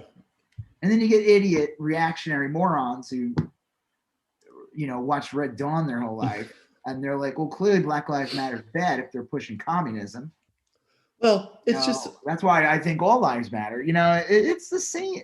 Like, that's why I like Bill Maher's a piece of shit. I remember like right after like January 6th when he came back, this was like the last episode I watched. They spent the episode, you thought they were going to talk about like, you know, how bad it was, the January 6th. And instead he had this black dude on who was like a conservative, and they were talking about Black Lives Matter and saying like I was filled with communists. I was like, what am I watching? It is crazy. And I don't know, it's frustrating because like I don't like hearing them say, well, it's bullshit to tell teachers you can't talk about something. You know, like it's just bullshit. You're familiar with like how dumb parents are and stuff. Like, you remember that video from like a month ago or something where the white lady's like going on like, I do not think that critical race theory is good because you're saying that I'm a racist. And you can find it online. It's like really funny. Yeah. Like, it's not funny though because she represents probably like a huge portion of the population. I mean, like, these people are Fox News viewers. They watch Tucker Carlson. Or if they don't watch Fox News, they get information that gets shit out by Fox News, spread out through other right-wing media. Like, I was at the store the other day. This is kind of like an example. I had to go to like Lowe's or something to get something for my sprinkler system. And we're like waiting forever. And the joke was, it was like the self-checkout line, right? Okay. And it was like, the joke was, and no one knew what they were doing. They had this like girl who was like helping and it works there. And I'm like, hey, maybe if, and I said something like, this lady, I kind of was just talking or whatever. Sure. I said like, hey, you know, maybe if they just hired people and, you know, because clearly the self-checkouts don't work. Maybe if they hired people, to be cashiers, they would, then we wouldn't have this issue, right? And the lady's response was, yeah, that stimulus check's full. And I was like, and that ended the conversation real quick. Sure. I mean, I'm not shocked that she said that, because the difference was, like, I'm wearing a mask. Her and her little shit kids were not. I guarantee you that woman's not vaccinated. Guarantee you. But like, that was what she said, and I was like, wait, well, okay. So you think that, like, okay, so it's that bullshit, no one wants to work. You see these, like, assholes post, like, no one wants to work, no one wants a job. It's clearly because of this super generous $1,900 that you got 6 months ago. Yeah, like, that would not last any adult more than, like, a week. Yeah. Barely, depending on what their expenses are. I mean, did it help? Yeah, but no. And also, dumbass, the self-checkout lines literally exist to eliminate employment, to eliminate labor. Yeah. So it's not the stimulus check's fault that the self-checkout line that's been at Lowe's for years now. I was just like, are you kidding me? Like, but it just explains, like, this woman clearly watches fucking Tucker Carlson. Yeah. Clearly, like, oh yeah, it's clearly the stimulus check is the reason why no one's working at the self-checkout line at Lowe's. Yeah. They should always follow that up with, like, no one wants to work for $7 an hour. You know, like, that's the. They're trying to either find ways to make more money, or they found ways to make more money that maybe are not traditional. I don't mean hooking. Not everything's hooking. Just calm down. Yeah. Like, hooking. But I mean, like, you know, they probably found other ways. They're like, I'll sell things. I'll go do this. I'll, you know, whatever. But yeah, no one wants to work at a shitty store for $7 an hour. Right. If they were paid $15, yeah, maybe they would work there. Yeah, sure. You know? Yeah, it's entirely possible. You know, but no one, like, when you see a sign on, like, you see these bullshit things floating on the internet, like, no one wants to work at this Applebee's or something, or no one wants to work at this restaurant. It was like, yeah, no one wants to work there. No one wants to get paid 7 to 10 poverty wages to be treated like shit by assholes. Yeah, if they're big believers in the free market, then they should know that all you need to do to fill any job is just gradually raise the rate of pay. And eventually you'll get to the point where someone will fill the job. That's how it works. That's how it works. You know, same thing with a product. If you are selling a product and no one is buying it, you can lower the price or you can raise the quality, but you got to tweak something, and then eventually that it'll happen. Or you'll go out of business. Yeah, right. And if you can't, then maybe you don't have a sellable product. But like, if you have a job doing anything, pretty much anything. I remember, like, I used to read about jobs where, like, people would have to, like, handle nuclear waste, and it was, like, understood that it would, like, lessen their lifespan by decades. People will do that job. There are people that will do that job. You just got to pay them enough. Yeah, I mean, it's like people who drive those hazard trucks that you see on the highway that are, like, loaded with, like, the potential of a nuke. Right. If it's like someone accidentally bumped into it. Those guys get paid well who drive those, as they should. Sure. Yeah. I would hope they're paid well. I would hope they're paid more than the truck driver who's shipping to Walmart. Yeah. Or I think the Walmart driver should be paid well too, and not be pressured to the point where they fall asleep at the wheel and try killing Tracy Morgan.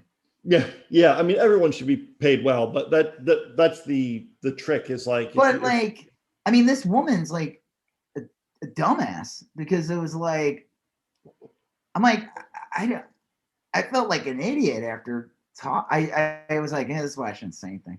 Yeah. I was like, the stimulus? Like, you're in a self-checkout line that's been here for years. The stimulus is not. They're like, we better get these self-checkout lines. Why is that? Right. Because one day they're going to give out $1,000 during a horrible pandemic, and no one's going to want to work here. Yeah. No, they put the self-checkouts in there so they could have less employees, so they could pay people less. Like, if you go into a Walmart now, There's nobody. No, I always just use the self-checkout line. You know why? Yeah. Because there's like 2 cashiers. I go to a Walmart now, the big super Walmart by where we live. A giant store, big It's not store. it's not my shopping of choice. It's the last store I go to. It's like It's got 2 checkout lines, maybe 3 at most. I've never seen more than 3 cashiers, and the rest is all self-checkout. And they've built it like it's weird. Like I don't know why, because they still have like 30 registers. Like there's a row of 30 registers. They're gonna modify it. I think I posted a picture on this, and there was like a test store in Flower Mound, and I have the pictures, and it's crazy. It's literally all self-checkout, and it's designed in a way, it's like almost you go into a pen and it's filled with these like bays and everything. And I'm like, you're passing on the labor to us. Yeah. Like the self-checkout line was sold in the beginning, and it's just like, hey, you got like 3 items, ring it up yourself and go. But no, you see people filling out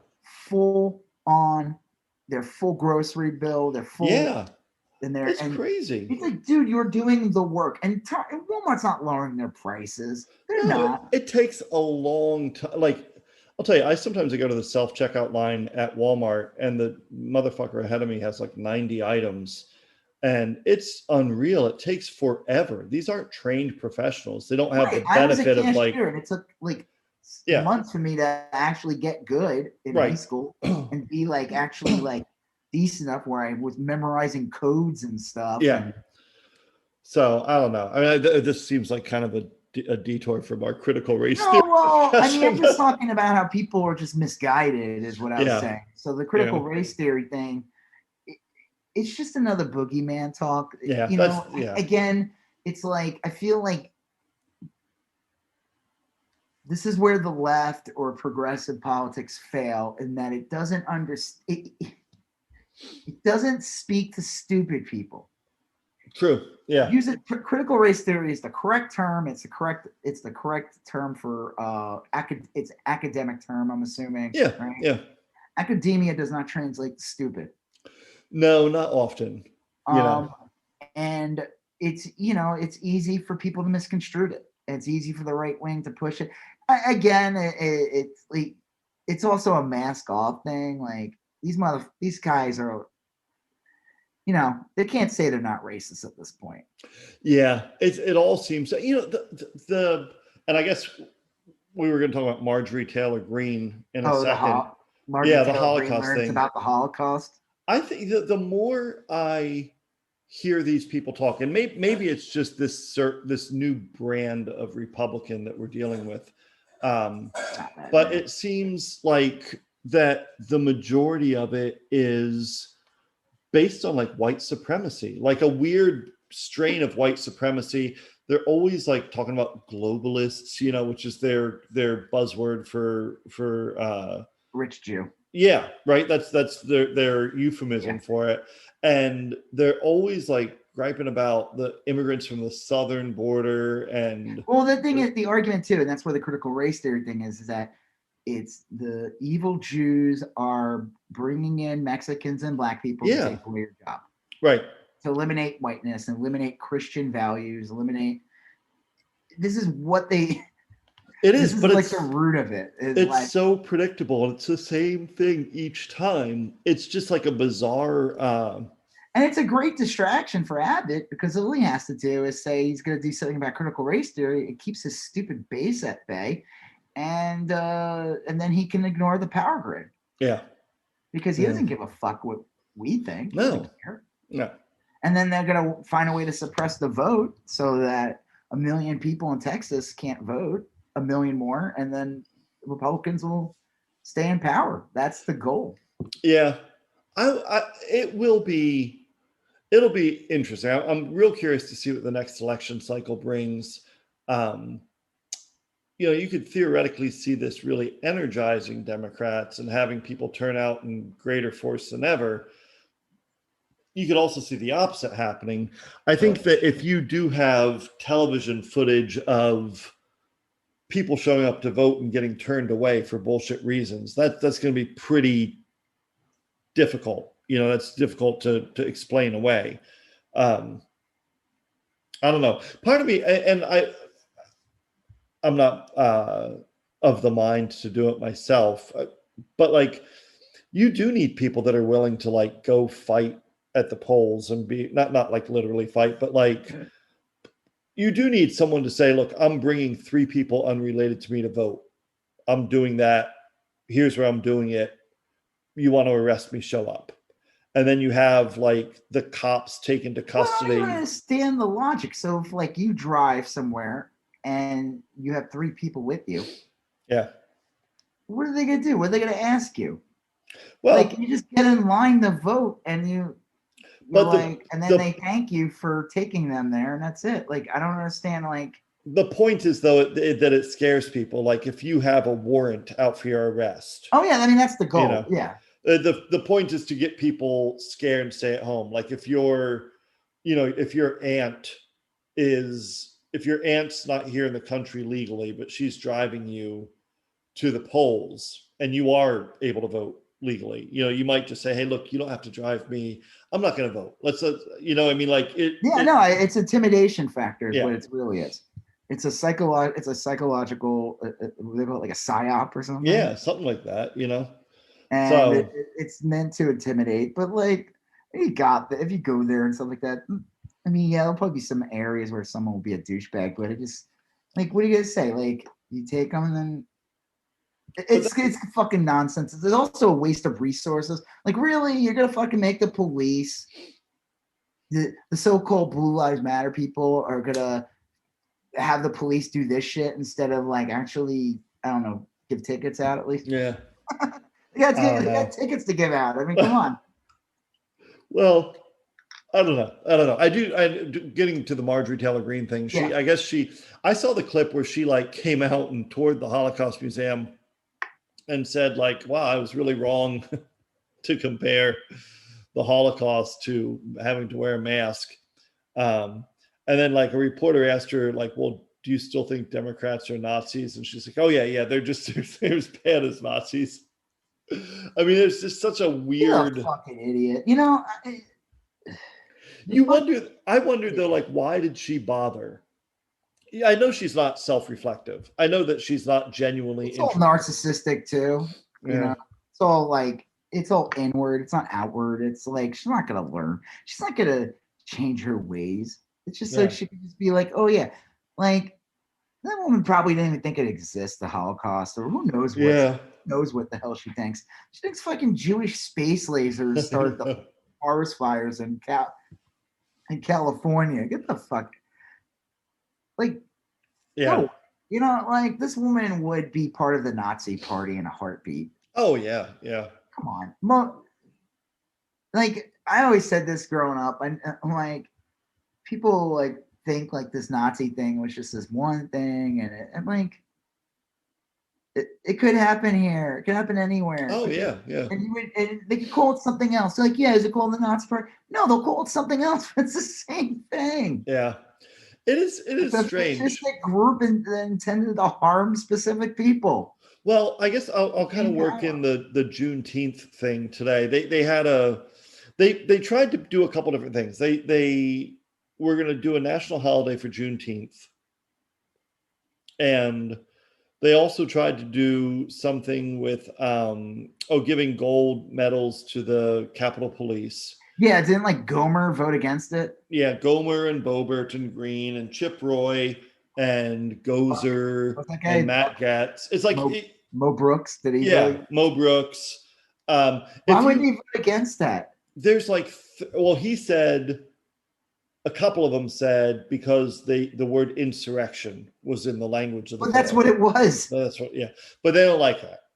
And the reason Chip Roy, who is here from Texas, voted against the Juneteenth thing, he said his statement was like, it was like out of a Mel Brooks movie. It was like, I would have voted for it if it was called the Juneteenth Independence for All Act, but when they called it the Juneteenth Emancipation from Slavery Act, it divided us by race or something like it's some bullshit nonsense. Like the fuck it. Like these are like the people who like they they spent years making sure that people did not learn about what happened in the Civil War and why it happened. There's people who I know people who think that the Civil War was like they do. It's like a war of northern aggression. It wasn't about slavery. It wasn't about any of this. It was all about slavery. It was about slavery. You could say it was about other things in there, like sure, like sure. Yeah, there was probably other things too. Like that. But at the end of the day, it was literally about making people, people are not cattle. Right. Well, this same group of people say that I'm not going to vote for it because it divides race. Well, I mean, like that's kind of what it's about. I mean, it was, it's like when the Holocaust Acknowledgement Day or something. I remember like the first year Trump was president, they like put out this fucked up statement where they basically, it was like such a nod to the Nazi base of Trump, where they wouldn't acknowledge it. The Holocaust Remembrance Day is about the Jews dying in the Holocaust. Yeah. It's not about, like, that's what that is. That's what that's for. Right.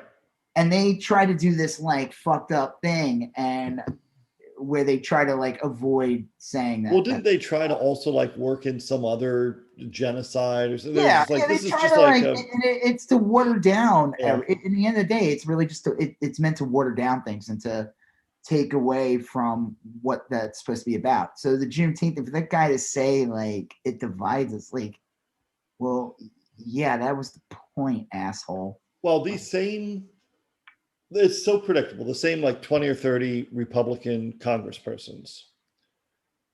I just can't believe that they voted against the gold medal for people. That's over and over again. It's so. And it's these clowns like Boebert and all them who she tweeting out that 7076 and telling people where Nancy Pelosi is on Twitter. You think she would like not be so fucking obvious and vote against giving a medal? Yeah, you would think. You would think that, like, wouldn't the smartest thing for these chuds would be to vote for it and pretend that they care about this guard getting a medal? Why would you vote it? It's so easy, but they're so like they know who their voting base is. They know, and they want, and they really some of them, like, who knows? They don't want to be politicians for the rest of their life. They probably want to end up on like Fox News or Newsmax or any of these networks. There's a lot of them that are just like virulently. They're like colonialists or something. They don't like any minorities. It's bizarre, and it's the same people over and over again. But Marjorie Taylor Green went to did she vote against it? What did she vote for? I saw her name. She voted against Juneteenth. She voted against the Capitol. She learned nothing from the Holocaust Museum. Yeah. The only thing I am kind of curious why she bothered with that. Distraction, like being in the media, so people. Yeah, but she could have just as easily gotten media attention by doubling down and saying something like, "I don't need to go to the Holocaust Museum." It's also to confuse people too, like, "Oh, look, yeah, I acknowledge that Jews died in the Holocaust. Sure, whatever." Yeah, whatever. Probably, and she probably thinks that like it was the Jews that put the Jews in the Holocaust. That's what a lot of these like anti-Semites do. Yeah. Like it was all George Soros. George Soros did it. Well, that's what they do with slavery too. They'll say, well, you know what? There wasn't one black family that had slaves. Well, or they'll say that, it was really African tribes selling each other into slavery, which. Yeah, okay. We didn't want them. They forced it on us. We were like, we're just these honest to goodness settlers. And these like African guys were like, you want to buy some people? Right. And we were like, I can't resist a bargain. So, we didn't get the fuck out of here. That is such horse shit. I mean, slave trades, there's people who've been sold into slavery from the dawn of time. Well, that's come on, that's ridiculous. That's the classic playbook of oppressors, is to pit oppressed people against one another. Of course, they do that today, like with that stupid lady at Lowe's saying, like, clearly it's the stimulus check. Yeah. Like, you literally fell for it. You fell for it. You're literally that gif of the guy eating all the cookies, and the one guy Yeah. has the one cookie, and the other guy has little crumbs that he's giving, and then when he's not looking, the rich guy takes the last cookie and points to the poor guy. Yeah. That guy took your cookie. Or it's the same thing with the slice of pie. The rich guy takes all 7 slices. There's that one slice of pie, and he tells that guy, "Hey, you better watch out. That guy wants to take it." He wants your pie. Yeah. He wants that slice of pie that you worked so hard for. Don't worry about the 7 slices that I've taken from you. Or it's like recently in the news, it was revealed that Chipotle raised their prices like a quarter or something. Right. And they said the news and everything put out this story and blamed that because Chipotle like raised all their salaries of their employees. Yeah. And therefore, because workers are making a little bit more money, you the consumer are paying the price by having to pay a little more. But they ignore the bigger story that the CEO of the company went from, like, you can look this up. I might have the numbers wrong. Went from having $38 million to $64 million. Yeah. But no one says anything about that. No one we're all angry at each other. They got us all, like, I'm inconvenienced. I wanted this place and I wanted this chicken bowl. And now, wait, you telling me it was $6.85 last week and now it's $7.16? Yeah. Highway route. Oh, because of you. Oh, look at you, worker. Get my chicken bowl. Oh, you making $1 more or 50 cents more. You're stealing from me. That's my pocket. The good people at Chipotle would never do that, but it's the workers' fault. Greedy workers. Yeah. It's the people that refuse to work at the self-checkout line that are God. Well. And the Juneteenth thing, the voting on that is all symbolic because there's been other votes like the anti-lynching bill couldn't get passed. Like, there's people who vote against that. The George Floyd thing in the Senate, they wouldn't vote on or something. This is just some it's a federal holiday, so federal offices will be closed? I don't know. There seems to be like 2 different categories of federal holidays these days. I know that there's 8 or 10 bank recognized holidays or something. I don't know. They might have been swapping out one holiday for another. But anyway, it's kind of like a weird thing to argue about. Like Juneteenth becoming I'm almost opposed to stuff like that. Like Better craft your words carefully, Joseph. Yeah, I know. I said almost. I might have to cancel you right here, right now. Well, whenever there's when we had Martin Luther King Day, I lived in Arizona when they did Martin Luther King Day. Didn't John McCain vote against it? No, I don't remember if he voted against it, but the governor of Arizona voted against it and wouldn't recognize it. John McCain did vote against Martin. I believe that. So after we got Martin Luther King Day, which seemed like such a victory, for years afterwards, people would be like, well, good thing we're not racist anymore because we have Martin Luther King Day. They would always point to it as like, hey, our work here is done. No need to address anything else. You have Martin. What else do you want? We gave up Lincoln Day so you could have Martin Luther King Day. And when they do a Juneteenth and it becomes official, or when Barack Obama got elected, all of these things are things I support. It's just a little depressing afterwards to have the same group of people say, well, clearly there's no such thing as racism anymore. We have Juneteenth. In Cesar Chavez is a big thing in California. Yeah. And the labor organizer. And on that day, the white college kids in Chico just turned it into Cinco de Mayo Day too. Yeah. And no joke, they were wearing ponchos and all that stuff. Sure. And I don't think that's what Cesar Chavez was going for. Probably not. Pretty sure Cesar Chavez was not going for white cosplay, racist cosplay kids getting drunk in the streets. It's money in Chico, California. I mean, of course, I support Juneteenth. I would have voted for it. I'm glad, it'll be a thing. I mean, it's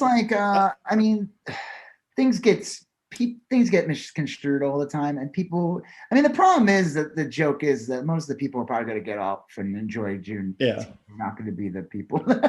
Well, that's the thing. Is like if we try to vote in like a Voting Rights Act or a John Lewis Voting Rights Act or whatever, and that goes down in flames, but they give us Juneteenth, I'm like, fuck it, keep your Juneteenth. You know? Yeah, it's a literal thoughts. It's a little thoughts. Yeah, and that's. I mean, like obviously, there's so many like things that are being ignored. You know, it's like if the. Yeah, it's nothing. It's like remember when like the George Floyd stuff happened and like Nancy Pelosi was wearing a dashiki. Yeah, right. And yeah, they were like bowing at the Democrats and everything, and it's like, why are you doing this? This looks cringy as fuck. Like, you know what? It's not doing anything. It's not symbolic. Like when like a cop shoves a protester his head into a curb, they'll be like, oh well, at least Nancy Pelosi was wearing dashiki. Yeah. Well, I remember like I look back on the 80s. The 80s were like a real cringe time, like late 80s, early 90s, and it was real popular for like. And I had a lot of friends that would wear these African medallions, and like white kids even. And it was just like such a weird thing. Like there wasn't a real awareness of like appropriation, at least from me. I wasn't like super aware of that, and there was all that weird stuff where like African music got really big for a little while. I remember like Peter Gabriel had, and Paul Simon, and it was just like, it was all like, I think it was well intentioned, but like it had a similar thing like, well, there's no more racism. Haven't you heard Graceland? You know, like, like, I mean, it could it lead to other things? I mean, it's good to acknowledge. It will force people to acknowledge what Juneteenth is about. Well, that's the real benefit. Good. That's a very slow, but a good. You know, it's like Biden acknowledging that Tulsa happened. Yeah, that's a big fucking deal. That's true. That's a big deal. That it took 100 years, and he's the first president to really like come out and recognize it and recognize the attack on Tulsa. And now, it will be weird, like if kids are like, "Hey, why do we have Wednesday off?" And the teacher's like, "It's Juneteenth," and the kid's like, "Well, what's Juneteenth?" And the teacher's like, "We can't tell you. We can't." It's like, yeah, we can't tell you. The governor outlawed it because that involves critical race theory. Enjoy your day off. Right. Feel free to look up on it. Just be careful what sites you go on. Yeah. Right. Don't use your school computer. Don't use your school. Yeah, I don't want to lose my job. Like, cause I don't want that. Yeah, that's right. That's right, Billy. I'm talking to you. Your stupid mom is gonna try to get me fired again because she because I said something. Yeah. Wow. Oh wow. I mean, and you know what's so funny? Wait, you know what's so funny about those people is that like these are the kind of assholes that like put out those like they'll share those like boomer comics of like, when I was the kid, the teacher reprimanded us, and the parents were like, "Thank you, teacher, for beating the shit out of my kid in class." You know? But now these days, it's the parent that is reprimanding the teacher. And I'm like, you probably are that parent that would yell at the teacher for, God forbid, teaching a kid. You know, it's like the yearbook thing. Did you ever get an update on that? The school yearbook that I saw just the other day that like they spoke at a school board meeting. I don't think anything was decided yet, but I know that there was a school board meeting the last couple of days, and a bunch of people went and spoke. So, yeah, talk about cancel culture. They're trying to get. That's the funny thing too about the whole these people who are trying to the cancel culture people are literally trying to cancel culture. Like actual culture. Literally. There's no. It's a complete mask off. You are not hiding the fact that you're racist. Like you are. You're not. You're basically telling everyone you're racist. Like because you're okay. Give me a reason why you're against critical race theory, and they'll come back with like some bizarre shit. Yeah, for sure. All right. So what's the next? The next one we've only got a few left. We got but they're kind of chunky. One is Jon Stewart's thoughts on the vaccine being created in a lab. I mean, I don't really have much to say about it. It's just like it was weird because it doesn't seem like something he would say. It's like I'm like, you turning into Joe Rogan or Bill Maher? Like, what's going on here? Like, I mean, listen, Jon Stewart's like, I think he's overrated. I think I liked him. I liked the Daily Show. Mm-hmm. I liked a lot of the people on the Daily Show.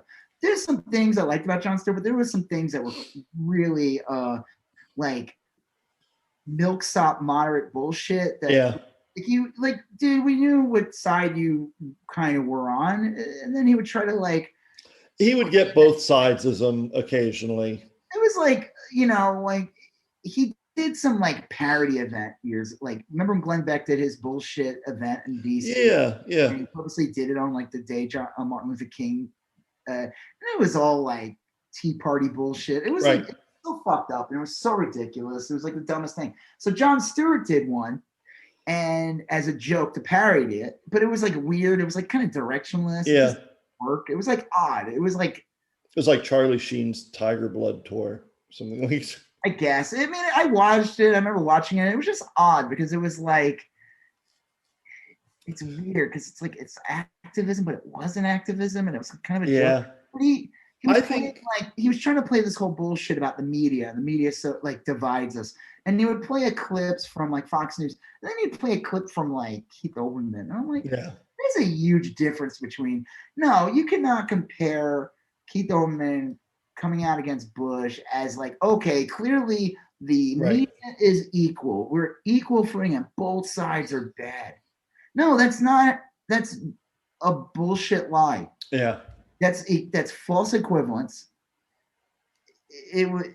It's like, so we can call out the right, or we're not supposed to say anything. It was like, what's your messaging here? Do we just not have an opinion? Like, we could say, the right wing's crazy, but so's the left wing. No, you gotta.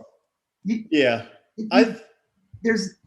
is a luxury to be able to claim that you are a centrist. It's a luxury. You must either be completely clueless or you're so well-to-do that you don't give a fuck. It's a pretty privileged position.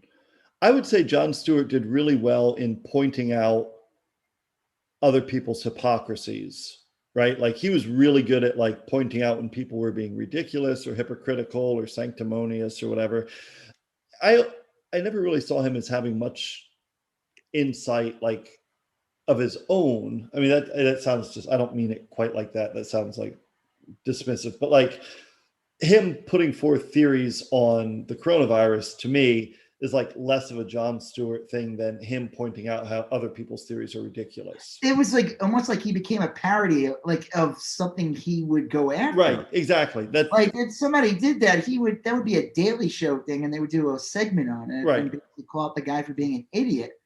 And that's why, like, when I talked about, someone wrote, it was like, was this a bit? And I was like, I don't know. Yeah. It was. Man, it failed, or I don't know what he wanted to, because I saw Ted Cruz praising him. I saw all the right-wing people praising Jon Stewart, and I was like, oh no.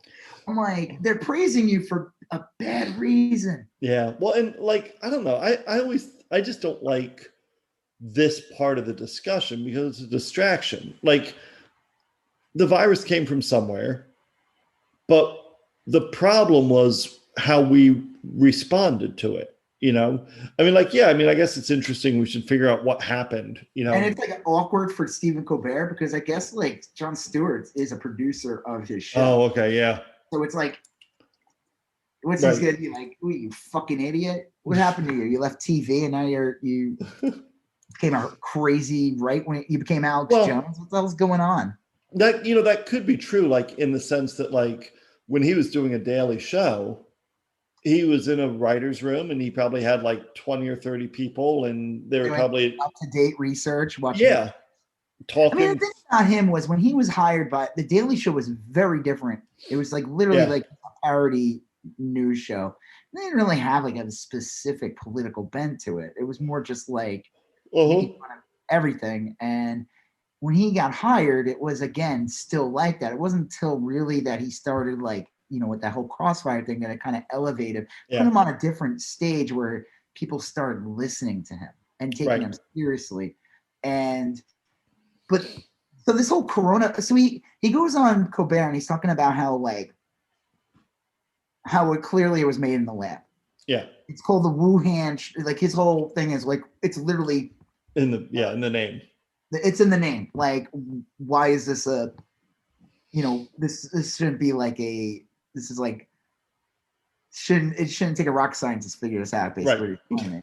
And it was like weird. And when he was talking about, and it doesn't make any sense because it's like, okay, let's say it. We're supposed to believe that like a bat kissed he said some. And it sounds funny when you hear it. It's like, oh, a bat kissed a fish, and that's why we have coronavirus or something. Yeah, it sounds funny. I mean, he's funny. He's a comedian. Yeah, he has a funny cadence he can deliver a joke.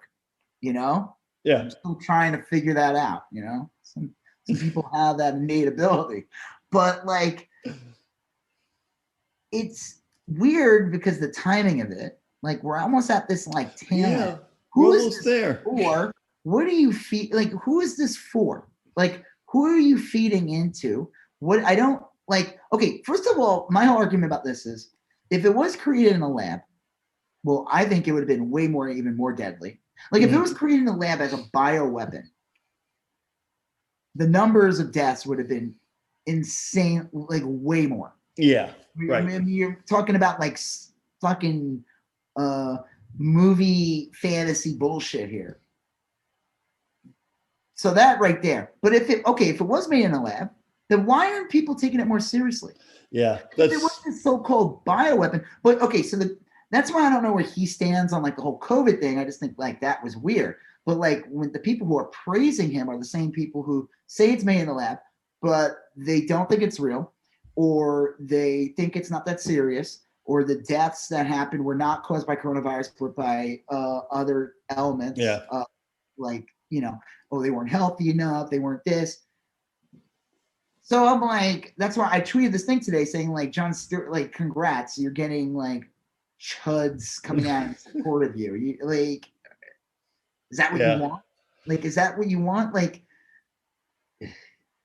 it was bizarre. It was a bizarre thing. I think the whole idea of it being made in the lab, I think is like, even if it was or wasn't, at the end of the day, Trump fucked it up. Right. That's the thing. And if it was this bioweapon, why aren't people taking it more seriously?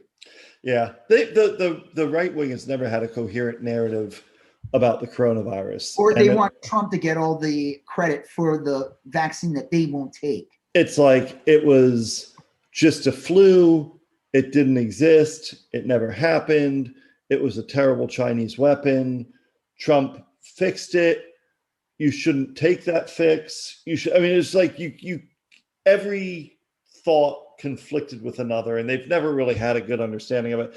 And I guess that makes sense because they don't generally accept or believe in science or any of the principles that you would need to abide by to understand this problem.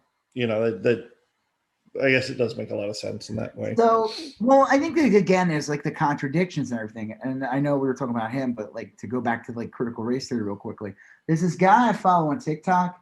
His name is Walter Masterson, and he does like all kinds. He kind of trolls people at like rallies and stuff. He went to like the QAnon stuff in Dallas and everything. He's definitely worth watching. But he interviews this Native American woman at a Trump rally recently. Okay. And she's talking about like how in the beginning it starts with her. I don't think that critical race theory should be in the schools or something, right? And he was like, well, why, or everything. And then she starts going on about how she's Native American and how she's like, well, we're trying to teach people about our culture. My language is erased from me. And he's just sitting there and he writes in this thing like, he really, she was like this nice, sweet lady. I didn't want to troll her and everything, but I let her talk.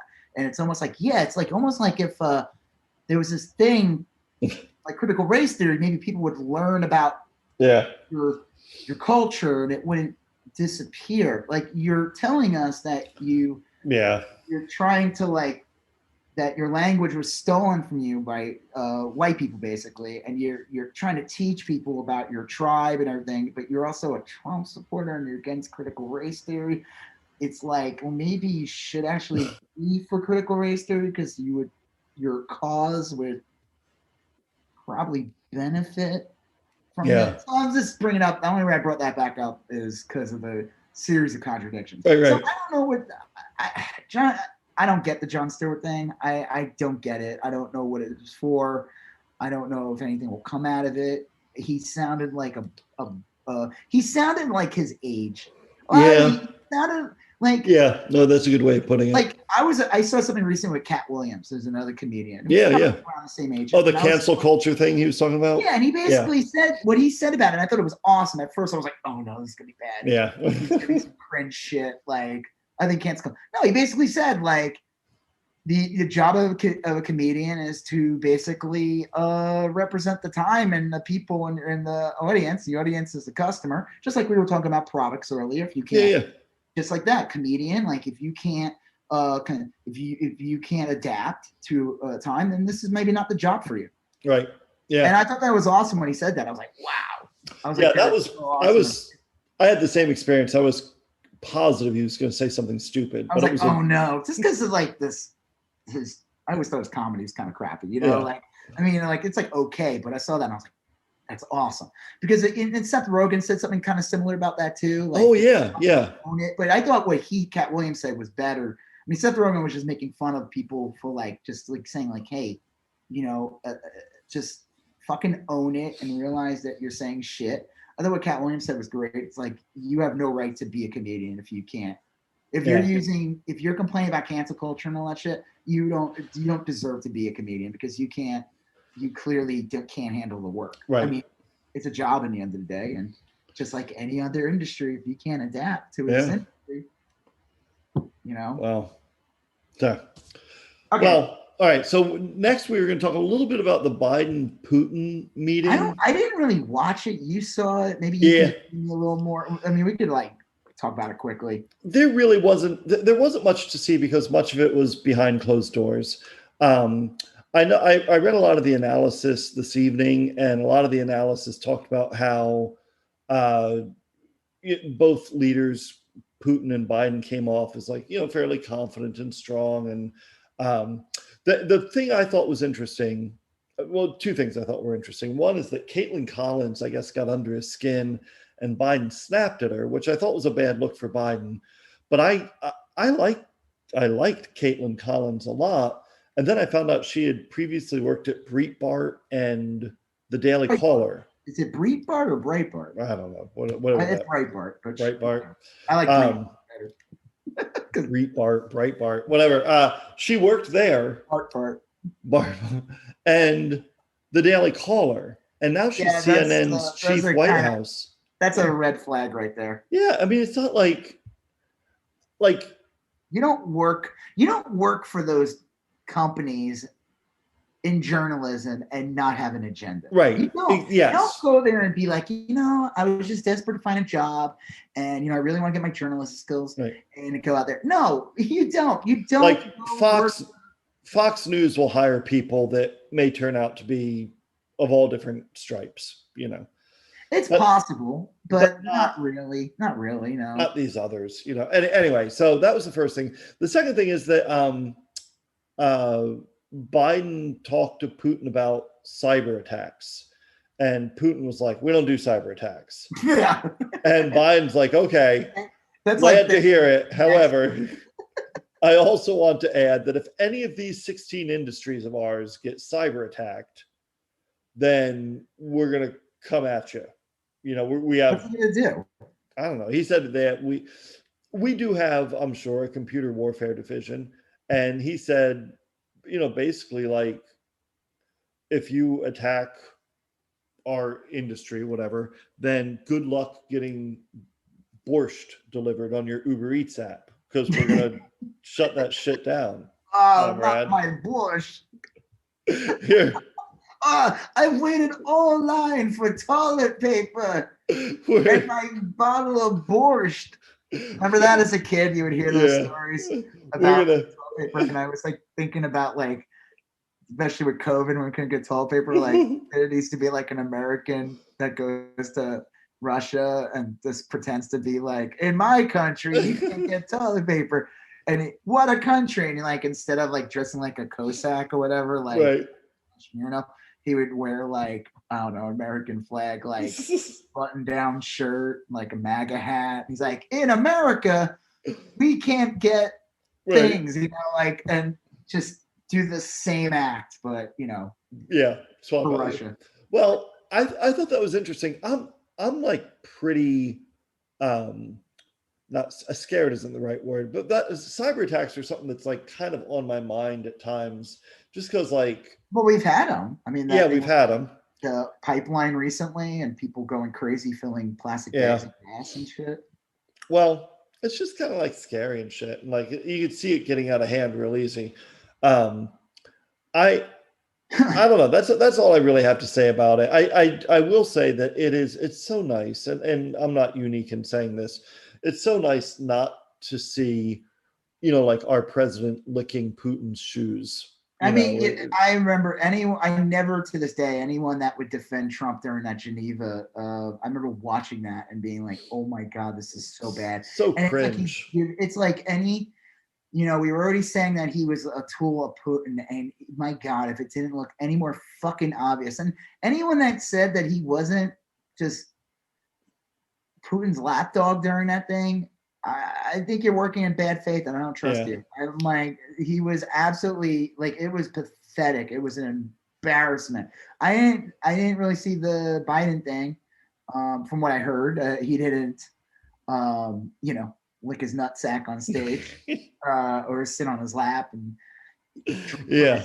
like Donald Trump. All improvements from the last one. Yeah. I mean, like, is he gonna do like classic style, like Russian phobic bullshit? Yeah, I'm sure. The 80s. I just find it really bizarre that like Putin though was using the same talking points that Tucker Carlson uses. Yeah. Like Putin was defending. We're gonna talk about this. Putin came out and he had questions about like American citizens, like Ashley Babbitt. Yeah. How she was unmercifully killed. Like, why the fuck does Putin care about Ashley Babbitt? Well, why? It was like, I saw that sequence, and basically what happened is Putin's jailed that Novotny guy and sent him off to a penal colony. And they poisoned him. Political opponent has either been killed or tortured. Right. So this reporter said, why do you fear your political opponent so much that you try to kill him? And then Putin cleverly pivoted to, well, when your political opponents were trying to get in the Capitol, you killed them. And like, but he didn't, because it was a guard that it was like, hey. Yeah. And there's a difference between like Novotny writing a book saying maybe we should do things differently. Yeah, like a literal freedom of speech. Right. And someone throwing a brick through a window and trying to crawl through it. Those are different. Trying to literally doing an impression of a zombie from Dawn of the Dead and trying to break in through a fucking barrier filled with chairs and everything. With cops with their guns drawn pointed at you. Yeah. So she could rip out Nancy Pelosi's throat with her fingers. Like, that is exactly what that lady was there for. Anyone that tries to compare Ashley Babbitt to George Floyd is a piece of shit. Yeah. Well, I'll tell you we talked about this before. Yeah, go ahead. What? That Gozer in the the house. Not Gozer, the whatever Gothari that lives in the fridge. Not that Gozer. No, Paul Gozer, the congressperson. Paul Gosar? Is it Gosar? I don't know. He is trying to get the name that Tucker Carlson. They're trying to get the name of the officer who shot Ashley Babbitt. That's insane. Why? It is. And I saw on Twitter today a whole bunch. They're trying to get that guy killed, basically. Yeah. Oh yeah, they want to terrorize him. It's literally the definition of terror. That guy literally, like, listen, I'm not for cops like doing things like killing people on the street for no reason, but when somebody you just some things, like if you have like actual like jump off bridges because you'll probably die unless you want it. Sure. Your intention is to die. But there's things you do that thing. And the one thing I would note not to do is to go to the Capitol of the United States. Yep. and try to break in to kill politicians. Yeah, it's just probably like it's usually a recipe for getting, well, one, hopefully just getting arrested or getting shot or killed, especially when that person was, because there's video footage of it.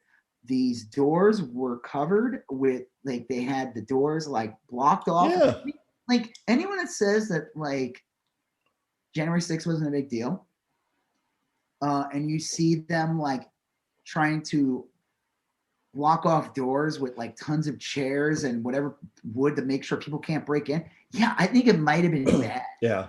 She got killed because she was there to kill people, because she was trying to kill people. Well, That's exactly what she was there to do. This is the same death cult that talks about the Waco bombings, the Waco, the Branch Davidian thing. They're the people that talk about Randy Weaver, whatever that at Ruby Ridge. They're the people that like idolize the Clyde Bundy family. Like they like people that they probably read that book, like Day of the Rope, whatever that shit is. The Turner Diaries and all that shit. And it's like, man, I wouldn't be surprised if it's like a third of the Republican Party is this sort of like, at this point. Yeah, but like I said, I mean, like, is Tucker Carlson really he doesn't give a fuck about it. He's just making a buck off this. I mean, that's Sam Cedar said, like, he had a really good thing about him from years ago. He said he worked on he said Tucker Carlson doesn't care about anything. He said, like, during the Iraq War, which Tucker Carlson supported, he said he was outside with him or something like that during like a media thing. And Tucker Carlson was like smoking a cigarette. And he's like, you know what? I just don't give a fuck about any of this. Yeah. Yeah. Like a rich boy, He was like handed this job. Does he give a fuck about Ashley Babbitt? No, he probably doesn't. But the one thing he's doing, though, that's awful, and he should be fucking removed from TV, is he's trying to get this guy killed. Yeah. Well, they'll succeed eventually. Eventually it'll come out somehow. What's his face? Bill O'Reilly got an abortion doctor killed. Yeah. Tillman. Yeah. Or Tiller. Yeah. You call him Tiller, the baby killer, every fucking night for like God knows how long. Yeah. Well, and then a guy kills him, and over that, it's like, I mean, like, is Bill O'Reilly to blame? You can't really pinpoint it, but you can definitely say he didn't help. Now, here's a good example. Ben Shapiro, though, you could pinpoint, especially with you on YouTube, because there was a guy who killed some people. I don't know what it was, and he was like a huge Ben Shapiro viewer. They could just look at his viewing history and everything. Yeah. You can't really look at like, so Putin defending Ashley Babbitt's really bizarre. And like you said, it's a pivot, but it's like, why is he using American right-wing talking points? Why Putin? He did the same thing when he was on stage with Trump.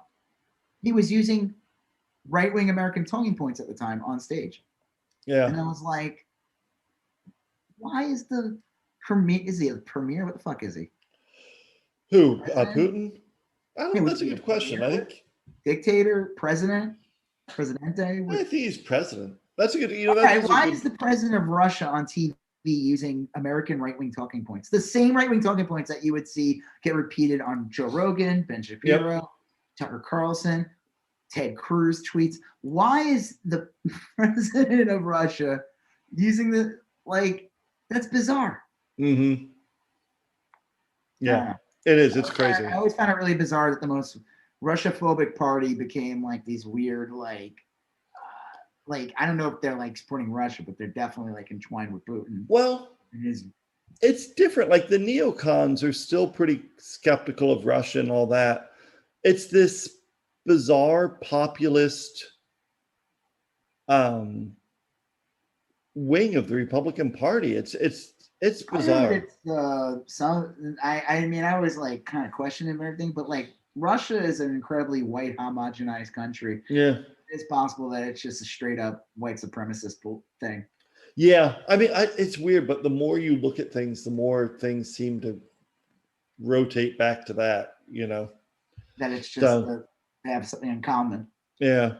I don't know, that whole Ashley Babbitt thing. Like, I'm willing to accept that it's a tragedy that she got brainwashed and then was killed while committing crimes. Yeah. That sucks. I mean, I wouldn't wish that, but like, her grifter husband is with a bunch of other grifters. They're out to make money off of GoFundMe. They want to. It's just like, look, she got killed committing a crime. That sucks. Sorry.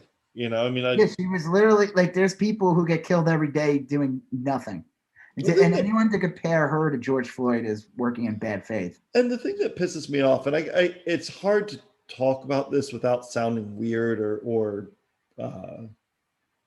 it's hard to talk about in a way that makes me feel like I'm getting my point across, is all these motherfuckers, these Trump people, they're trying to steal my vote.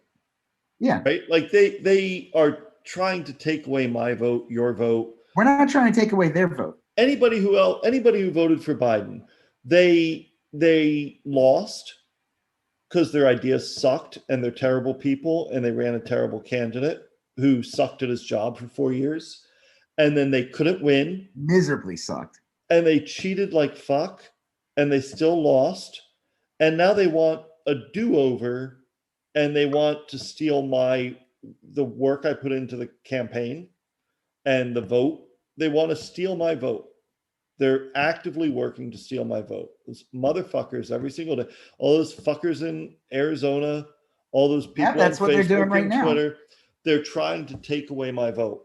And they're doing that to most Americans.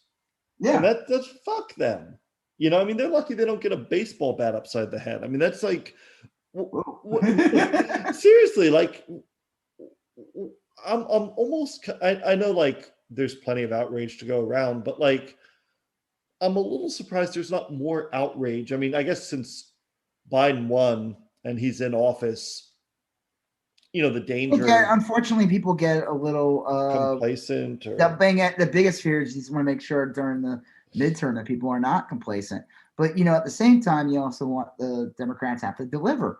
Then they gonna have to do something to Joe Manchin or something to make sure that's real true. That you give people a reason to come out and vote.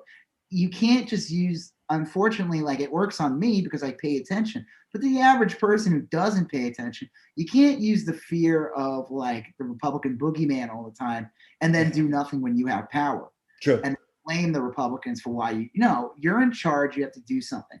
Now, here's you're talking about, and I don't know if we talked about it, but Beto has been like, kind of like a soft campaign in the soft, what do you call it? Like, he's doing like a tour of Texas. Yeah. He's running for governor. But all those like TTP assholes, those TTP people. Yeah, they show up in his rally, at his things, and they blare sirens and they scream in a megaphone. They're trying to interrupt him, and it's like you're talking about, like, these this group is anti-democratic, not democratic, hard, I mean, like, literal anti-democracy. Right. They're a pro-segregationist party. Like, fuck these people. And then they're coming here like, it's funny that they always say that, like, that Black Lives Matter and all these people are paid protesters and everything like that. But I think some of these motherfuckers that are showing up to these Beto things, I think they are paid I think they are themselves.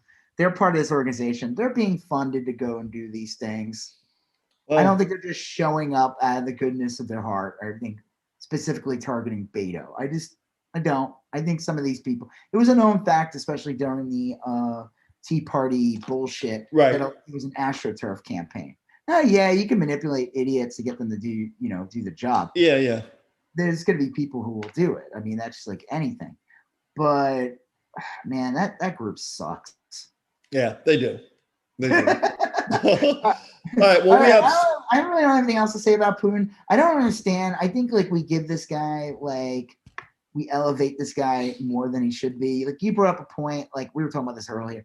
You said something like, people make this guy out to be like he's some mastermind. Like, he's just like a dick. Like, what did he do? Like, he had a meeting with Angela Merkel and he knew that she was scared of dogs, so he brought a dog. Yeah, it was like, that's not a master strategy. That's just, you're a dick. Yeah, like, oh, okay, and someone will say, well, I mean, sometimes the most obvious thing is the light, and it's like, you're still a dick. Yeah, that's like, yeah, like, oh, you're allergic to peanut butter, so of course I will be serving peanut butter sandwich. Like, Oh, I'm so sorry. That's all I have. I mean, that's kind of fucked up because a person could literally die from just having peanut in the air. But it's like they talk about how masterfully Putin played Trump.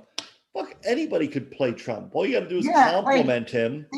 They literally invite, like China and stuff like that, would invite him, and instead of him eating the cuisines of the country, they give him hamburgers. They give him like fucking steak and potatoes because they knew he was a fucking idiot, and you just have to like butter him up a bit, and he like folded. It was like an easy sale. Like, yes, oh my God, you have the biggest dick. Oh my God, Trump, what's it like having such a large penis? Oh, well, okay, here's some patents. Here you go. Yeah, I don't know. I agree. I think Putin's probably a smart guy. I don't think he's dumb or anything. He's but not like, dumb. It was a KGB and everything. Right. Yeah. But like, I think they elevate this guy, and they elevate Russia as like this. Like, what's the other thing? They kept saying like that Biden was like too into China and whatever. But I'm like, I was thinking about that this afternoon. I'm like, you know what? Russia's like a fraction of the population of China. It has it's the past. China's like a third of the world's population, and it's the future. Of course, you should be more interested in figuring out how to deal with China. Right. Russia is like a fucking oil company. Yeah. It's literally is an oil company. Like Putin isn't really a president. He's a CEO he's one of the richest men in the world from oil. And the whole goal of the Trump presidency was for him to get in, use that guy from Exxon, to open up that passageway, basically, what was it, Ukraine or something? It was like a passageway that he wanted. And 95% of Russia's like unpopulated. It's a tundra. There's like, Russia's very small when you look at the parts of it that actually have like people living in it. So like, who the fuck cares about Russia? I mean, you got to care about them because they have a bunch of leftover nuclear weapons. They are like, they do have stuff. I mean, I'm not saying that they're meaningless. I just think at this point, it's like you said, it's like, yeah, of course we should be concerned about China, not in like a xenophobic way. No, but we should figure out, you work with China. Yeah, right? Compete with them and work with them and everything, like, or they will surpass us. Yeah. Plus, and China itself isn't a third, but like between China and India, that's literally 1/3 of the globe's population. Yes, you can't ignore that. You can't ignore it. No, you can't. Especially when like all the American industries basically went there. Yeah. And it's I mean, again, it's like the same thing. It's like people who are misguided, they blame things, and it's like, well, the so-called American companies and everything decided it was cheaper to go there, and they built there. You can blame them for propping up China, making it bigger. All right, we have one last thing. We have Ivory Hecker.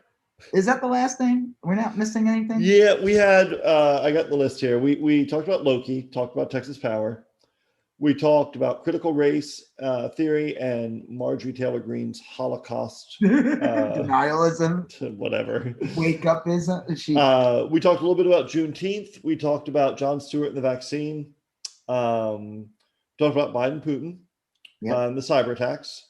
Yep. We talked about June 6th and Ashley Babbitt. January 6th. January 6th and Ashley Babbitt. And the last one on the list was Ivory Hecker. Oh, here's the last thing, though, right before we get to that, which comes to January 6th. And a lot of people brought this up thing.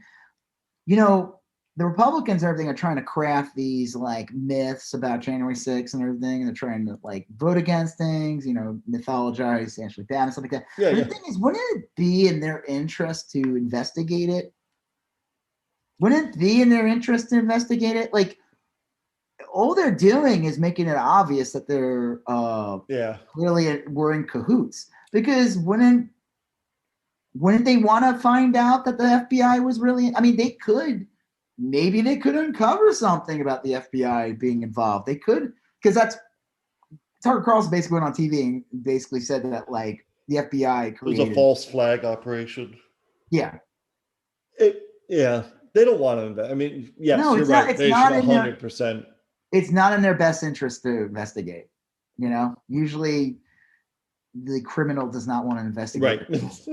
You know, unless they're Dexter. I just keep thinking of that meme where the hot dog guy, the guy in the hot dog costume, is like, we all want to find out who did this. We all want to.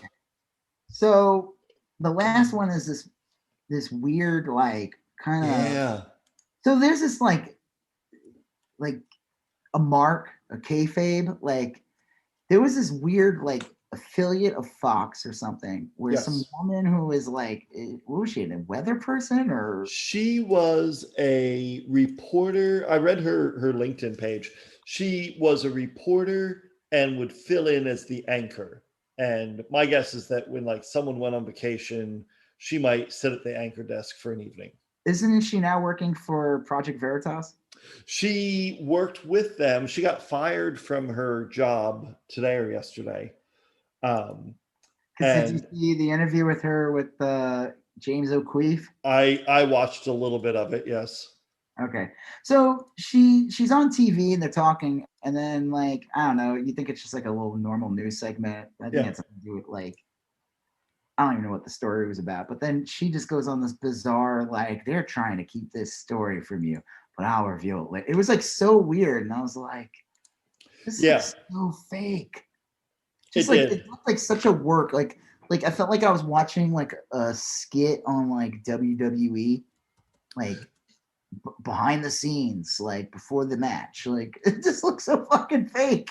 It did. It looked super weird. A work is what they call that. A work is the terminology. And so she shows up on Project Veritas. Right. Oh, she brings up Project. She's like, there's a nonprofit, and I'm going to reveal it. A nonprofit called Project Veritas. And I started cracking up when I heard that. It did. Like, is that a nonprofit? Right. It looked like, I thought for a minute she was going to be like, and I'm going to get to the bottom of the weird comings and goings in the sewer. I'm April O'Neil, and we'll get, like I did. It did seem fake. It did. Yeah. The shredder is. Yeah, she was wearing a yellow jumpsuit. It was. That would have been awesome. That would have been.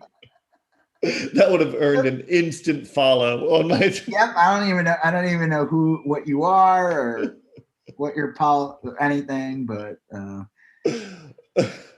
no, she fan of the '80s cartoon series. She did. She no weird fetish reason whatsoever. And then she had that interview with James O'Keefe. And her gripe was that her local Fox affiliate wouldn't let her talk about. They're not Fox News, first of all. Right. They're an affiliate. Yeah. Right, go ahead. Yeah. She complained that they wouldn't let her talk about, what is that drug? Hydrochloroquine. Hydroxychloroquine. I don't know. Hydroxychloroquine. Chloroquine. They wouldn't let her talk about that. And they wouldn't let her, they shot down one of her Bitcoin story ideas. They're like, this is not the segment. This is not the time. This is not the people that we watch our show. And we're not, and it's like funny too, because it's not like these stories are like, they're trying to keep this from you. The truth, okay. So like I could bring up a good example because it reminded me, and again, it's like a distortion of an actual real thing. I remember there's this documentary I saw years ago. We talked about it before. Yeah. Called The Corporation. It's a great documentary about corporations and stuff like that. It came out like in early 2000s. You can probably find it on YouTube or something. It's really good.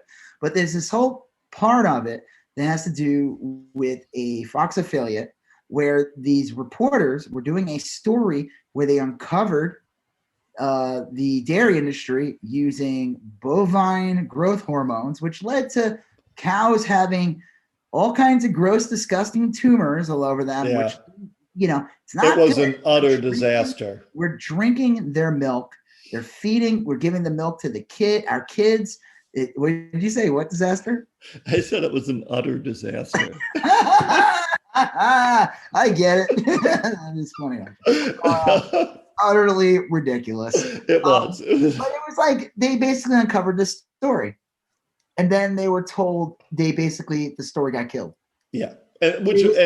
Because the Fox News clearly has ties to the dairy industry, which ties to the Republican Party. It goes back. It was a big thing, and legitimate censorship concern.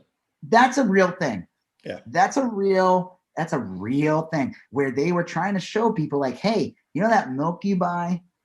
Well, they are pumping it with all kinds, so they could get you milk, so they could fill the market with more milk. Because that's what the growth hormone's for. It's to basically force the cows to constantly have milk. Yeah. It's probably not good for them in the long run. Which also, it's probably the milk that we're drinking. It's kind of gross. And, it's almost like a public safety issue, Oh, yeah. Yeah. That's why I like a great what was it? You ever read Fast Food Nation? Oh, yeah. That was great. Mm-hmm. One of the lines, the guy was like, listen, I'm going to try not to be political in this, even though it was. I mean, it's unavoidable. Sure.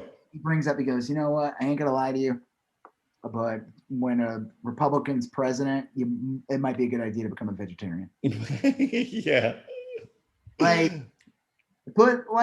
That's a real, so when I saw this bullshit Ivory Hecker, whatever, Hecker. Yeah, Ivory Hecker. Ivory Hecker had, when she had this bullshit, like, they're trying to keep this story from you. I was thinking about like a real one. And those people didn't get to go on TV and say like, they're trying to keep this story. Come with me in Project Veritas and we'll reveal the truth. Channel 5 in Spokane. 5 o'clock. It's just such a bizarre thing. I mean, like, I don't watch the local news as much as I used to, but I used to watch the local news all the time. And the local news is school board, real estate, traffic, weather, local sports. That's it. They're not covering, local news generally doesn't cover. You're not going to do a story about Bitcoin? They generally don't cover Bitcoin. They may do like a 3-minute puff piece where it's like, what is Bitcoin? Like you won't be able to put this in a gumball machine. Bitcoin is, and then dumb shit. Yeah, you're trying to figure. Right, and it will be very big picture. Like, hey, you've probably heard this word. Yeah, very. Yeah, you can't put this in a gumball machine. Very broad, very big picture. Now but like they're not going to let fucking April O'Neil talk about like fiat currencies and how George Soros doesn't want you to own money or something, like.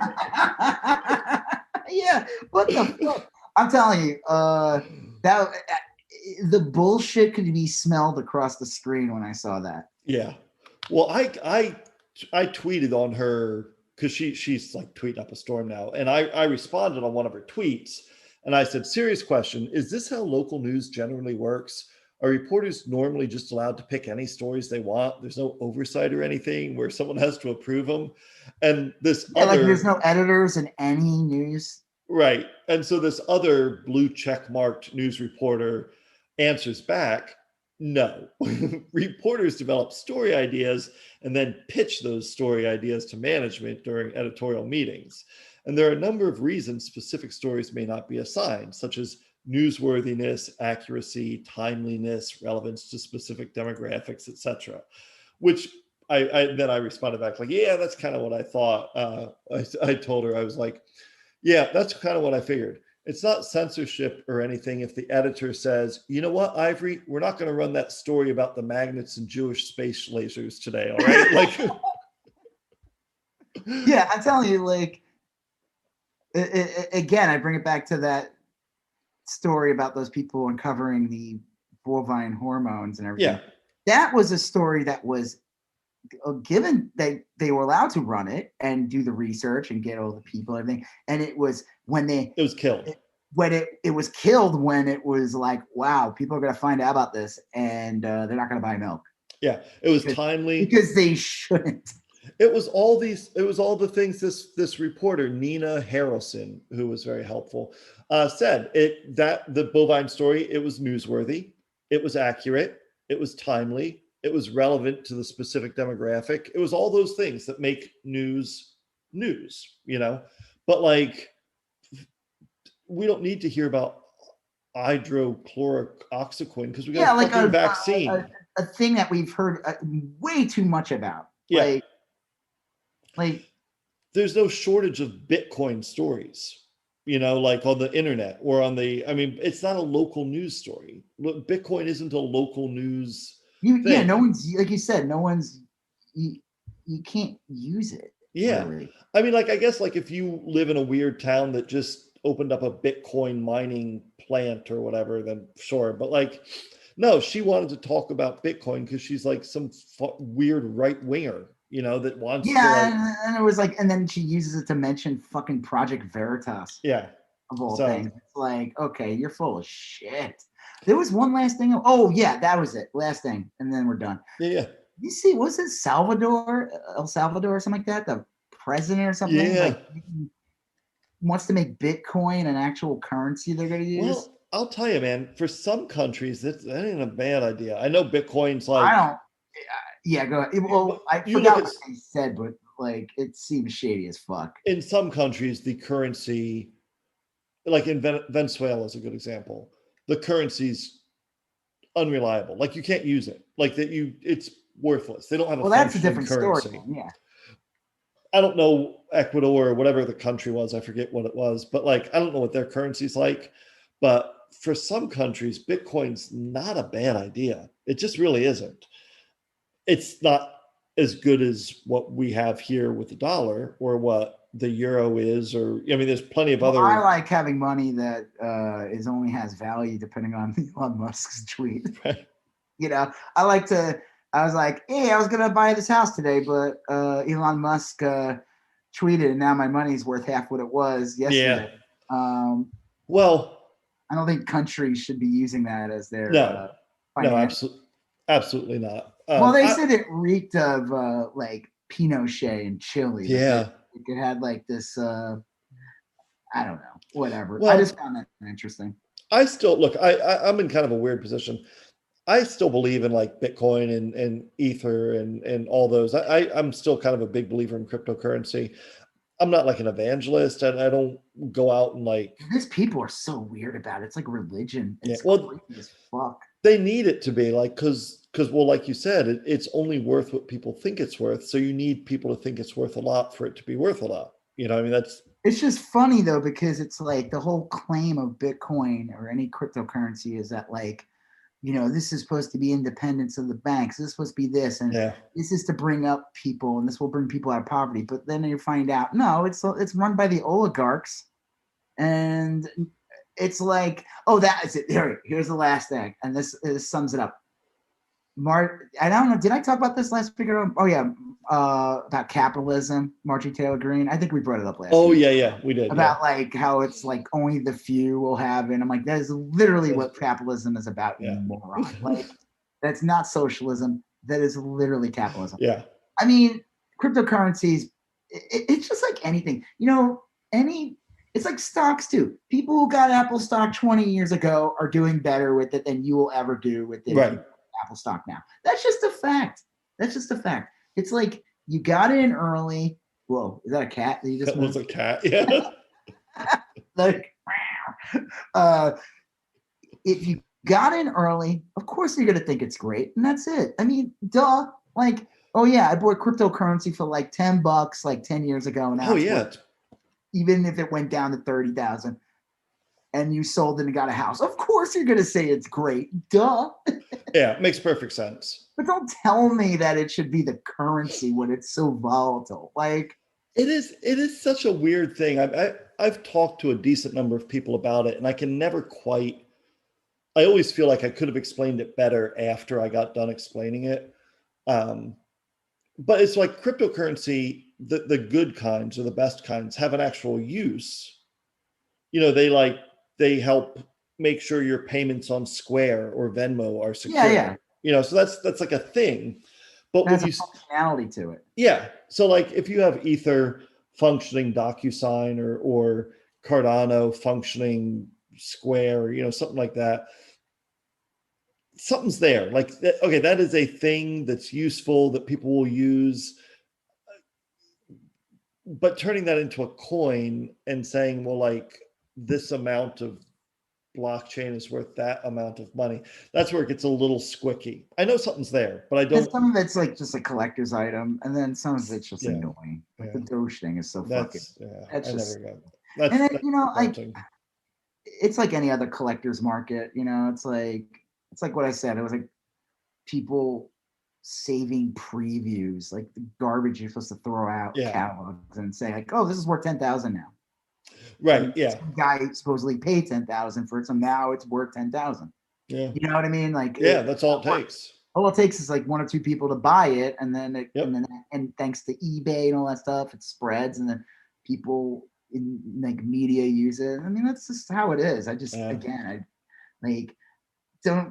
don't try telling me that this is the thing that's going to raise everyone out of poverty. It's not. Right. It's not that thing. You're selling a pipe dream to people.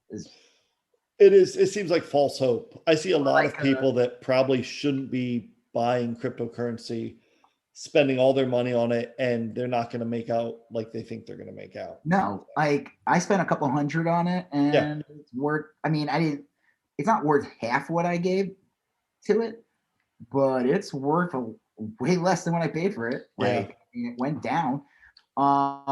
I just think like you just said, like if people if you're convincing working people who need the money and tricking them into using crypto, like for a bad reason, like, thinking that they're going to make a quick buck, then that's shitty. That's a shitty, but that's like a pyramid scheme. I agree. The difference is I do think look, everyone knows that computers aren't going anywhere and the internet isn't going anywhere, and more things are going online. Unless we get well, and there's always going to be a need for security and privacy on the internet. Blockchain addresses those things, and it's like a real elegant solution to those things. So I don't think they're going to go away, and I don't think it's a pyramid scheme in that sense, because these are real things with real practical applications. But that's not how it's being described and sold to people, and it's just, I don't know, it's unfortunate.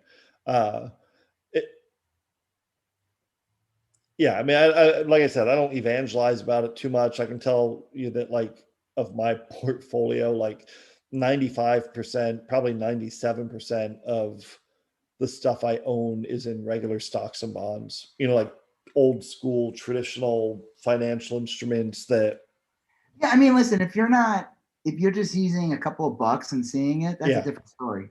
Yeah. But using it and evangelizing it and getting people to sink in and care for their money, you're gonna fuck over a lot of people. Yeah, right. In the long run, and that element is a pyramid scheme, because you do get hey, I'm going to get these people, and there is a pyramid element to the fringe. Well, you see all the I gotta wrap this up now, but you see these weirdos on Twitter who are praise Elon, Elon will make us rich, and I'm like, are you a real person? I can't I mean, I guess there are people out there like that. I feel it's hard to gauge sometimes. Some people are literally paid to go on Twitter and tweet shit like that. I just saw a story about a girl on TikTok who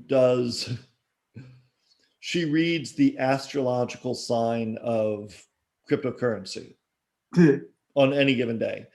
This girl makes a ton of money. She's got a bajillion followers. She making bank.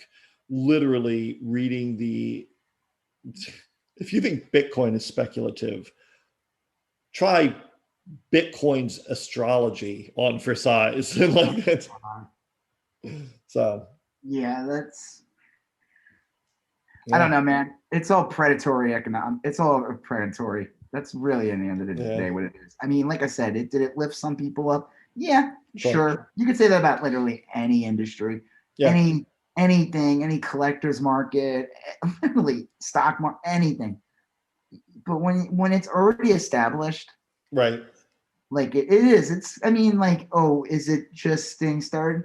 I don't think it's fair to say that. It's here already. I think it's not I think when you say it's just getting started, that's a lie. It's like you're convincing people to put their money into it. Yeah, I agree. I think it's getting started is when Bitcoin was like $1 and people were paying $1 for it. That's when. Well, you can get in on some of the altcoins now at a pretty low rate, but it's so speculative. It's like gambling. Well, yeah, I mean, exactly. So. It's in the end of the day, and that's what people said. The stock market's like that. I don't know. Whatever. Yeah. We'll go on about that another time. But, yeah. All right. It's well. On that note, I'm Rob Israel. I'm Joseph K. You still going on about that? Thank you for listening to You Still Going On About That. Please like, comment, share, and if you haven't done already, please follow us on Instagram, YSGOAT, Facebook, YSGOAT, and Twitter, YSGOAT. Thank you, and have a great day.